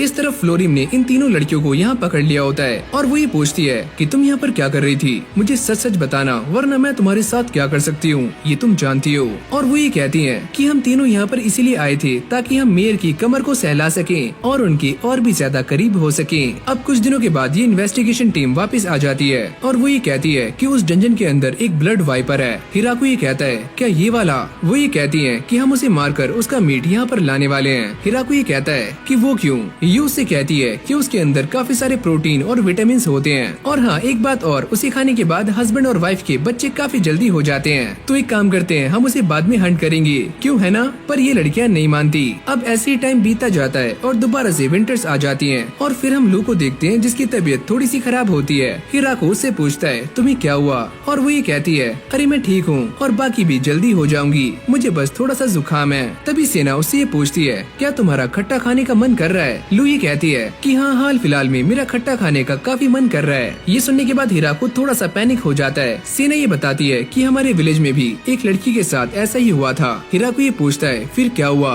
और वो ये कहती है कि फिर उसे बेबी हो गया और मुझे ऐसा लगता है कि लू भी माँ बनने वाली है, यानी कि उसे भी बेबी होने वाला है। अब अगले सीन में हिराको ये बताता है कि सारे के सारे विलेज का काम काफी अच्छे तरीके से चल रहा है और सारे लोग बड़ी मेहनत कर रहे हैं। जब हिराको उठकर बाहर आता है तो वो ये नोटिस करता है कि लू भी यहाँ पर आ चुकी है और वो उससे पूछता है कि तुम अब कैसी हो? और वो ये कहती है कि तुम बार बार मुझसे एक ही सवाल कर रहे हो, मैं एकदम ठीक हूँ। लू भी ये सारी बातें समझ जाती है कि वो भी ट्रांसफॉर्म क्यों नहीं हो पा रही है। फिर अगली सुबह हम ये देखते हैं कि वही मेड हिराको के पास आ जाती है और वो ये कहती है कि दोबारा से उस स्लाइम ने पूरा का पूरा बैरल खाली कर दिया है। जब ये सारे ब्रेकफास्ट करने के लिए एक साथ आते हैं तो हिराको ये नोटिस करता है कि ये लोग काफी सारे हो चुके हैं और इन्हें 3 अलग अलग टेबल्स लगने वाले हैं। यहाँ पर फ्लोरा अजीब तरह से रिएक्ट कर रही होती है और वो ये कहती है माइक्रो ऑर्गेनिज्म तुम्हें क्या हुआ? अरे कुछ नहीं। जिसके बाद ये सारे एक एक करके ब्रेकफास्ट करना शुरू कर देते हैं और तभी ग्रैंड मारिया यहाँ पर आ जाती है और वो ये कहती है कि हमारे विलेज में 3 किलर रैबिट्स घुसने का ट्राई कर रहे थे, लेकिन हमारे वुल्फ्स ने उन्हें अच्छे से ठिकाने लगा दिया है। ये सारे अपनी ड्यूटी को काफी अच्छे तरीके से निभा रहे हैं, लेकिन काम करने के बाद ये काफी थक जाते हैं और पूरे के पूरे लिजर्ड मैन के ऊपर डिपेंड हो जाते हैं। हिराको इस बात को सोचकर भी काफी खुश हो रहा होता है कि ये सारे हमारे विलेज को काफी अच्छे से प्रोटेक्ट कर रहे हैं। जब हिराको अपने खेतों में काम कर रहा होता है तो वो ये नोटिस करता है कि सामने पत्तों पर कुछ लगा हुआ है और वो अपने ऑलमाइटी टूल का इस्तेमाल करके एक वाटर कैन बना लेता है और जैसे वो इनके ऊपर पानी डालता है तो वो यहाँ से हट जाते हैं। पहले हमारा खेत काफी छोटा था, लेकिन अब ये काफी बड़ा हो चुका है और इतने बड़े खेत को संभालना और उसकी देख रेख करना इतना भी आसान नहीं है। जब हिराको ये सारा काम खत्म करने के बाद खाना खाने के लिए बैठता है तभी डागा यहाँ पर आ जाता है और वो ये कहता है कि गाय ने अपने बच्चों को जन्म दिया है तो हमें उनका खाना बढ़ा देना चाहिए। हिराको इस बात को लेकर काफी सेटिस्फाई होता है कि ये सारे के सारे लोग फार्म के काम को काफी अच्छे तरीके से कर रहे हैं। हिराको अपने बारे में भी ये बताता है कि वो इस विलेज के सारे छोटे मोटे काम करता रहता है, जैसे कि बच्चों के लिए खिलौने बनाना और साथ में खुदाई करना। एनी और बाकी सभी मेड्स अपने आप को स्ट्रॉन्ग बनाए रखने के लिए ट्रेनिंग भी करती हैं, क्योंकि वो इस बात को जानती हैं कि कभी भी कुछ भी हो सकता है। अब एनी ये कहती है अगर हम इसी तरीके से ज्यादा खाना खाते रहेंगे तो हम अपनी मेड वाली कॉस्ट्यूम भी नहीं पहन पाएंगे क्योंकि हम काफी मोटे हो जाएंगे। इस तरफ हिराकू भी यू के साथ ट्रेनिंग करने के लिए आ जाता है, लेकिन वो ट्रेनिंग में काफी कच्चा होता है। यहाँ तक कि वो यू के वेपन का भी इस्तेमाल करता है, लेकिन उसका कोई भी निशाना सामने नहीं लगता। और अब वो अपने स्पीयर का इस्तेमाल करके सामने वाले वुडन पोल की धज्जियां उड़ा देता है। यू इस बात को देखकर काफी शॉक्ड हो जाती है। अरे यार, आपने ये कैसे किया? जब ये सारे घर पर आ जाते हैं तो फ्लोरिम हिराकू से कहती है कि प्रिंसेस यूरी ने आपके लिए एक लेटर भेजा है जिसके अंदर उन्होंने ये कहा है कि उन्हें एप्पल्स चाहिए और साथ में एक ड्रेस भी जो कि ज़ाबुटोन उनके लिए बनाएगी। चलो ठीक है, ज़ाबुटोन को बता देना। फिर हम रात का सीन देखते हैं। जब हिराकू अपने घर जा रहा होता है तो वो ये नोटिस करता है कि कोई उसका पीछा कर रहा है और यहाँ पर लू और बाकी की एल्स होती हैं जो कि हिराकू के पीछे पीछे आ रही होती हैं। मुझे ऐसा लगता है कि ये सारे मेरी चिंता करते हैं, लेकिन कोई बात नहीं, मैं इस जगह पर एकदम सेफ हूँ और मुझे गॉड का थैंक यू करना चाहिए क्योंकि उन्होंने मुझे ये लाइफ दी। यहाँ पर सारे के सारे डॉट्स भी काफी अच्छे से मेहनत कर रहे होते हैं और वो ये कहते हैं कि मालिक, आपको यहाँ पर ग्रेप्स की खेती को 3 गुना बढ़ा देना चाहिए। खेतों में आने के बाद हिराकू ये सोचता है कि अब मुझे क्या करना चाहिए, लेकिन तभी अचानक सेना यहाँ पर आ जाती है और वो ये कहती है कि हमारे गाँव में एक अजीब सा बंदा आया हुआ है। ये सारे लोग उसे काफी गौर से देख रहे होते हैं क्योंकि ये जमीन में लेटा हुआ होता है, पर लू इसको पहचान लेती है। अरे लू, तुम भी यहाँ पर हो? जिसके बाद ये सारे अंदर आ जाते हैं और इस बंदे का नाम है वॉरग्रिफ जो कि वैम्पायर्स का प्रोजेनिटर है और ये यहाँ पर इस बात को चेक करने के लिए आता है कि लू प्रेग्नेंट है या फिर नहीं। और इसी भी ये बात कंफर्म हो जाती है कि लू सच में प्रेग्नेंट है और वो ये कहता है कि इस बच्चे का ख्याल रखना।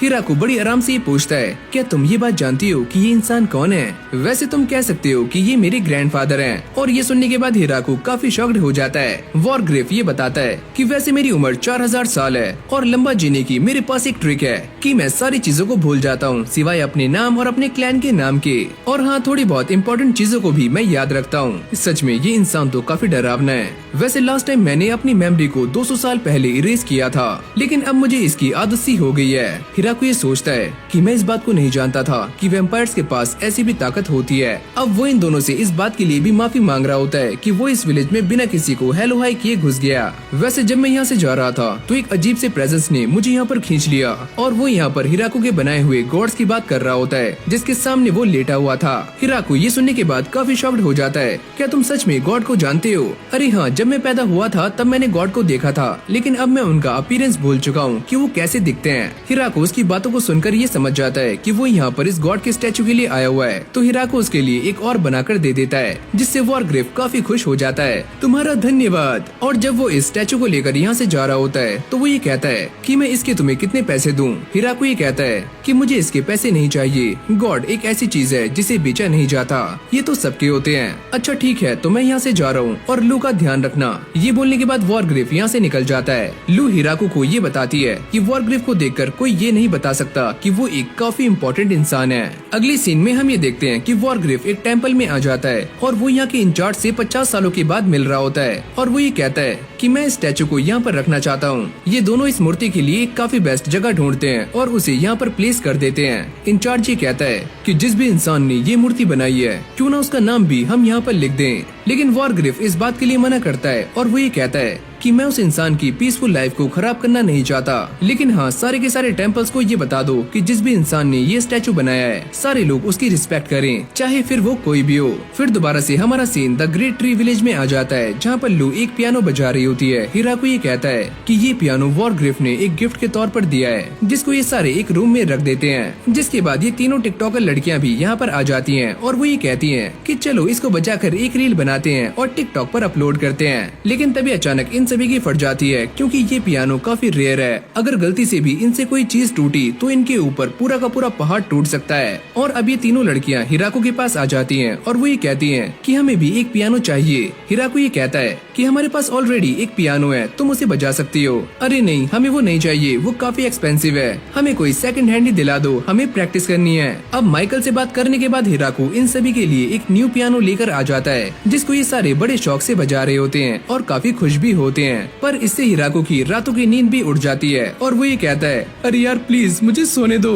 अब इस कहानी में ऐसे ही आगे बढ़ते बढ़ते गर्मियाँ भी आ जाती हैं और ये सारे ही खेतों में काम कर रहे होते हैं। हिराको इन सभी से कहता है कि चलो सारे खाना खाने के लिए आ जाओ। जब ये सारे खाना खा रहे होते हैं तो हिराको दोबारा से काम करने के लिए आ जाता है और वो ये सोचता है कि मुझे पहले से फार्मिंग की काफी ज्यादा नॉलेज हो चुकी है। तभी लू हिराको को लेकर एक जगह पर आ जाती है जहाँ पर वो अपने मैजिक का इस्तेमाल करके हिराको की ड्रिंक में आइस को डाल देती है। जैसे ही हिराको इसको पीता है तो उसकी कलेजे में ठंडक पड़ जाती है। अगर तुम बिना ब्रेक लिए काम करते रहोगे तो तुम बेहोश हो जाओगे। अरे मेरी छोड़ो, तुम बताओ तुम कैसी हो? अरे हाँ, मैं एकदम सही हूँ और विलेज के सारे लोग मेरे कामों में हेल्प करते हैं। और अभी सारी लड़कियाँ लू के पास आ जाती हैं और उससे पूछती हैं कि तुम अब कैसी हो, क्या तुम्हें भारी फील हो रहा है? हाँ, मुझे पहले से थोड़ा भारी फील हो रहा है, लेकिन मुझे इस बात की चिंता नहीं है। मुझे चिंता इस बात की है कि मैं माल्टा नहीं पी सकती। ये सुनने के बाद ये सारे लोग हिराको के पास आ जाते हैं और उससे ये कहते हैं कि तुम सारा का सारा माल्टा बेच दो। और वो ये कहता है, पर ऐसा क्यों?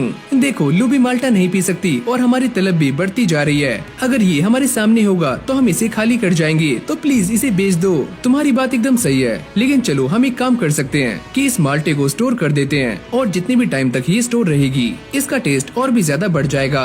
ये सुनते ही सारी लड़कियाँ खुश हो जाती हैं। अरे हाँ, हम ऐसा कर सकते हैं। अगली सीन में सारे के सारे डॉट्स हिराको के पास आ जाते हैं और वो ये कहते हैं कि सरदार, हमसे कोई गलती हो गई है क्या? क्योंकि विलेज में कोई भी 15 वाला माल्टा नहीं पी रहा है। हिराको उन्हें सारा कुछ समझाता है कि आखिरकार ये सारा कुछ क्यों हो रहा है और वो भी ये बात समझ जाते हैं। जिसके बाद हिराको लू से मिलने के लिए उसके रूम में आ जाता है और वो ये कहता है, क्या तुम ठीक हो और तुम अंदर क्यों बैठी हो? वो ये बताती है कि बाहर काफी गर्मी है, इसलिए मैं अंदर आ गई। तभी हिराको साइड में रखे हुए एक फ्लावर को नोटिस करता है और वो ये कहता है कि ये फ्लावर यहाँ पर कैसे आया? लू उसे बताती है कि टिया और बाकी सभी ने मुझे ये गिफ्ट के तौर पर दिया है और इस फ्लावर के अंदर से काफी ठंडी हवा आती है। अगले पल हम ये देखते हैं कि यहाँ पर सारी लड़कियों की लाइन लगनी शुरू हो जाती है जो कि लू के लिए अलग अलग गिफ्ट्स लेकर आ रहे होते हैं। तभी यहाँ पर एक लिजर्ड मैन आ जाता है और वो ये कहता है कि मैं इस बात को नहीं जानता कि एक गिफ्ट कैसे देते हैं, लेकिन आप मेरा ब्लड पी सकती हो जिससे कि आप काफी स्ट्रॉन्ग बन जाओगी। शाम के टाइम में हिराको ये देखता है कि लू के पास काफी सारे गिफ्ट्स हो चुके हैं और वो ये कहता है कि ये वाला हैमर काफी अजीब है, ये किसने दिया? और तभी अचानक वो ये देखता है कि लू को पेन होना शुरू हो जाता है और वो ये समझ जाता है कि टाइम आ चुका है और सारे लोग तैयारियों में लग जाते हैं। हिराको यहाँ से बाहर निकलने के बाद दोबारा से उसी ट्री के पास आ जाता है और वो ये सोचता है कि ये टाइम कितना अजीब है। एक वक्त वो था जब मैं ये चाहता था कि मैं अकेला रहूं, लेकिन आज मेरे साथ कितने सारे लोग हैं जो कि मेरी परवाह करते हैं। और अगली सुबह हम ये देखते हैं कि लू के हाथ में उसका बेबी होता है और जैसे हिराको इसको उठाता है तो वो ये कहता है कि सच में ये काफी हैवी है। और अब उसे ये बात रियलाइज हो जाती है कि वो एक फादर बन चुका है। हम दोनों मिलकर इसे काफी स्ट्रॉन्ग बनाएंगे। तभी ये बच्चा रोने लगता है और सारे लोग मिलकर इसको चुप करा रहे होते हैं। जिसके बाद हम हिराको को देखते हैं जो कि अपने खेतों में काम कर रहा था और वो ये कहता है कि मेरे बेटे को पैदा हुए 1 हफ्ता हो चुका है और वैसे वो आधा वैम्पायर है पर दिखने में इंसानों की तरह लगता है। और अब वो इन्हीं बातों को सोच रहा होता है कि कैसे वो इस वर्ल्ड में आया और कैसे उसे ये सारे लोग मिले और अब वो एक डैड बन चुका है। अगले सीन में हिराको ने सारे मेन बंदों को एक जगह पर इकट्ठा किया होता है और वो ये कहता है कि मैं अपने इस विलेज के लिए एक सिस्टम तय करने वाला हूँ। अब वो इन सभी को एक मेडल दिखाते हुए ये कहता है कि जिन लोगों ने भी इस विलेज को बनाने में मेरी हेल्प की है मैं उन सभी को ये मेडल देने वाला हूँ। फ्लोरा ये कहती है कि वैसे ये क्या चीज है? हिराको उन सभी को ये क्लियर करता है कि ये उनके विलेज की एक करेंसी होने वाली है जिससे कि वो ट्रेड कर सकते हैं और कुछ भी खरीद सकते हैं। और वो ये सारी की सारी करेंसी सभी को बांट देता है। और तभी ये बात सामने आती है कि हिराको इन मेडल्स को अपने हाथों से बनाता है, वो भी 1 by 1। अब ये सारे के सारे लोग इन कॉइन्स का इस्तेमाल करके अलग अलग चीजों को बाय कर रहे होते हैं जैसे कि कुछ वाइन और कुछ वेपन्स। और यहाँ तक कि कुछ लोगों ने तो इसे अपने घर के अंदर सजा लिया होता है। इससे हिराको का काम काफी ज्यादा बढ़ जाता है क्योंकि ये सारे लोग उसे करेंसी देकर उससे अलग अलग चीजें बनवा रहे होते हैं। और जब हिराको लू के साथ खड़ा हुआ होता है तभी यहाँ पर एक बच्चा आ जाता है और वो ये कहता है, अरे सुनो अंकल, ये लो कॉइन और मुझे ये बच्चा दे दो। हिराको उससे मना करता है लेकिन ये बच्चा काफी जिद कर रहा होता है। मैं आपको ये तीनों कॉइन्स देने के लिए तैयार हूँ, प्लीज अब मान जाओ। अगली सीन में ये सारे बाहर आ जाते हैं और पार्टी करने के बारे में सोच रहे होते हैं हिराको के बेटे की खुशी में। इन सभी ने काफी लंबे टाइम के बाद ये माल्टा पिया होता है तो इससे वो काफी खुश हो जाते हैं और मस्ती कर रहे होते हैं। अब डोनावेन भी यहाँ पर आ जाता है और वो ये कहता है कि हमने आपके लिए एक स्पेशल तरह की ड्रिंक बनाई है तो जल्दी से इस बैरल को खोलो। हिराको लू के साथ मिलकर इस बैरल को खोलता है जिसके बाद ये सारे इस ड्रिंक को एंजॉय करते हैं। डोनावेन उससे कहता है क्यों न हम इस ड्रिंक को थोड़ा प्रिजर्व प्रिजर्व कर दें ताकि ये बच्चा बड़ा होकर इसे पी पाए। हिराको भी इस चीज के लिए मान जाता है। फिर हमारी कहानी दोबारा से डीमन किंगडम में पहुंच जाती है, जहाँ पर ये सारे अब भी हिराको के बेटे के बारे में बात कर रहे होते हैं। एक जनरल ये कहता है क्यों न हम अपने किंगडम से किसी की शादी उस विलेज में करवा दें, जिससे हमारे रिलेशंस काफी अच्छे हो सकते हैं। ये सुनने के बाद डीमन किंग काफी गुस्सा हो जाता है। इस तरफ टिया और बाकी सभी हिराको को ये बता रहे होते हैं कि बाहर काफी सारे लोग हैं जो कि रहने के लिए जगह ढूंढ रहे हैं और वो लोग 100 से भी ज्यादा हैं। ये लोग सच में काफी ज्यादा हैं और मुझे ऐसा लगता है कि इन सभी के लिए हमें एक न्यू विलेज बनाना होगा। लू कहती है तो चलो फिर एक न्यू विलेज बनाते हैं जहाँ पर वो सारे लोग रह पाएं। और ये सारी लड़कियाँ भी इस चीज के लिए मान जाती हैं और वो ये कहती हैं कि चलो ये करते हैं, इसमें काफी ज्यादा मजा आएगा और हम उसका नाम रखेंगे द ग्रेट ट्री विलेज 2। लेकिन हिराको इस चीज के लिए मना कर रहा होता है। वो ये कहता है कि ये सारा काम करने में काफी मेहनत लगने वाली है और मैं दोबारा से इतनी मेहनत नहीं करूँगा। पर ये सारी लड़कियाँ हिराको को मना लेती हैं और वो भी इस चीज के लिए मान जाता है। यानी कि फाइनली अब एक और विलेज बनने वाला है जिसका नाम होगा द ग्रेट ट्री विलेज 2। और इसी के साथ हमारी ये एनिमे यहीं पर एंड हो जाती है। अगर आपको ये वाली वीडियो अच्छी लगी हो तो वीडियो को लाइक करके चैनल को सब्सक्राइब करना मत भूलना। और हमारे चैनल पर पहले के मुकाबले व्यूज काफी कम होते जा रहे हैं, तो गाइज अपना सपोर्ट दिखाओ। तो चलो फिर आज की इस वीडियो को यहीं पर एंड करते हैं और मैं मिलता हूँ आपसे एक और न्यू फ्रेश वीडियो के साथ। तब तक के लिए keep watching and keep supporting anisole.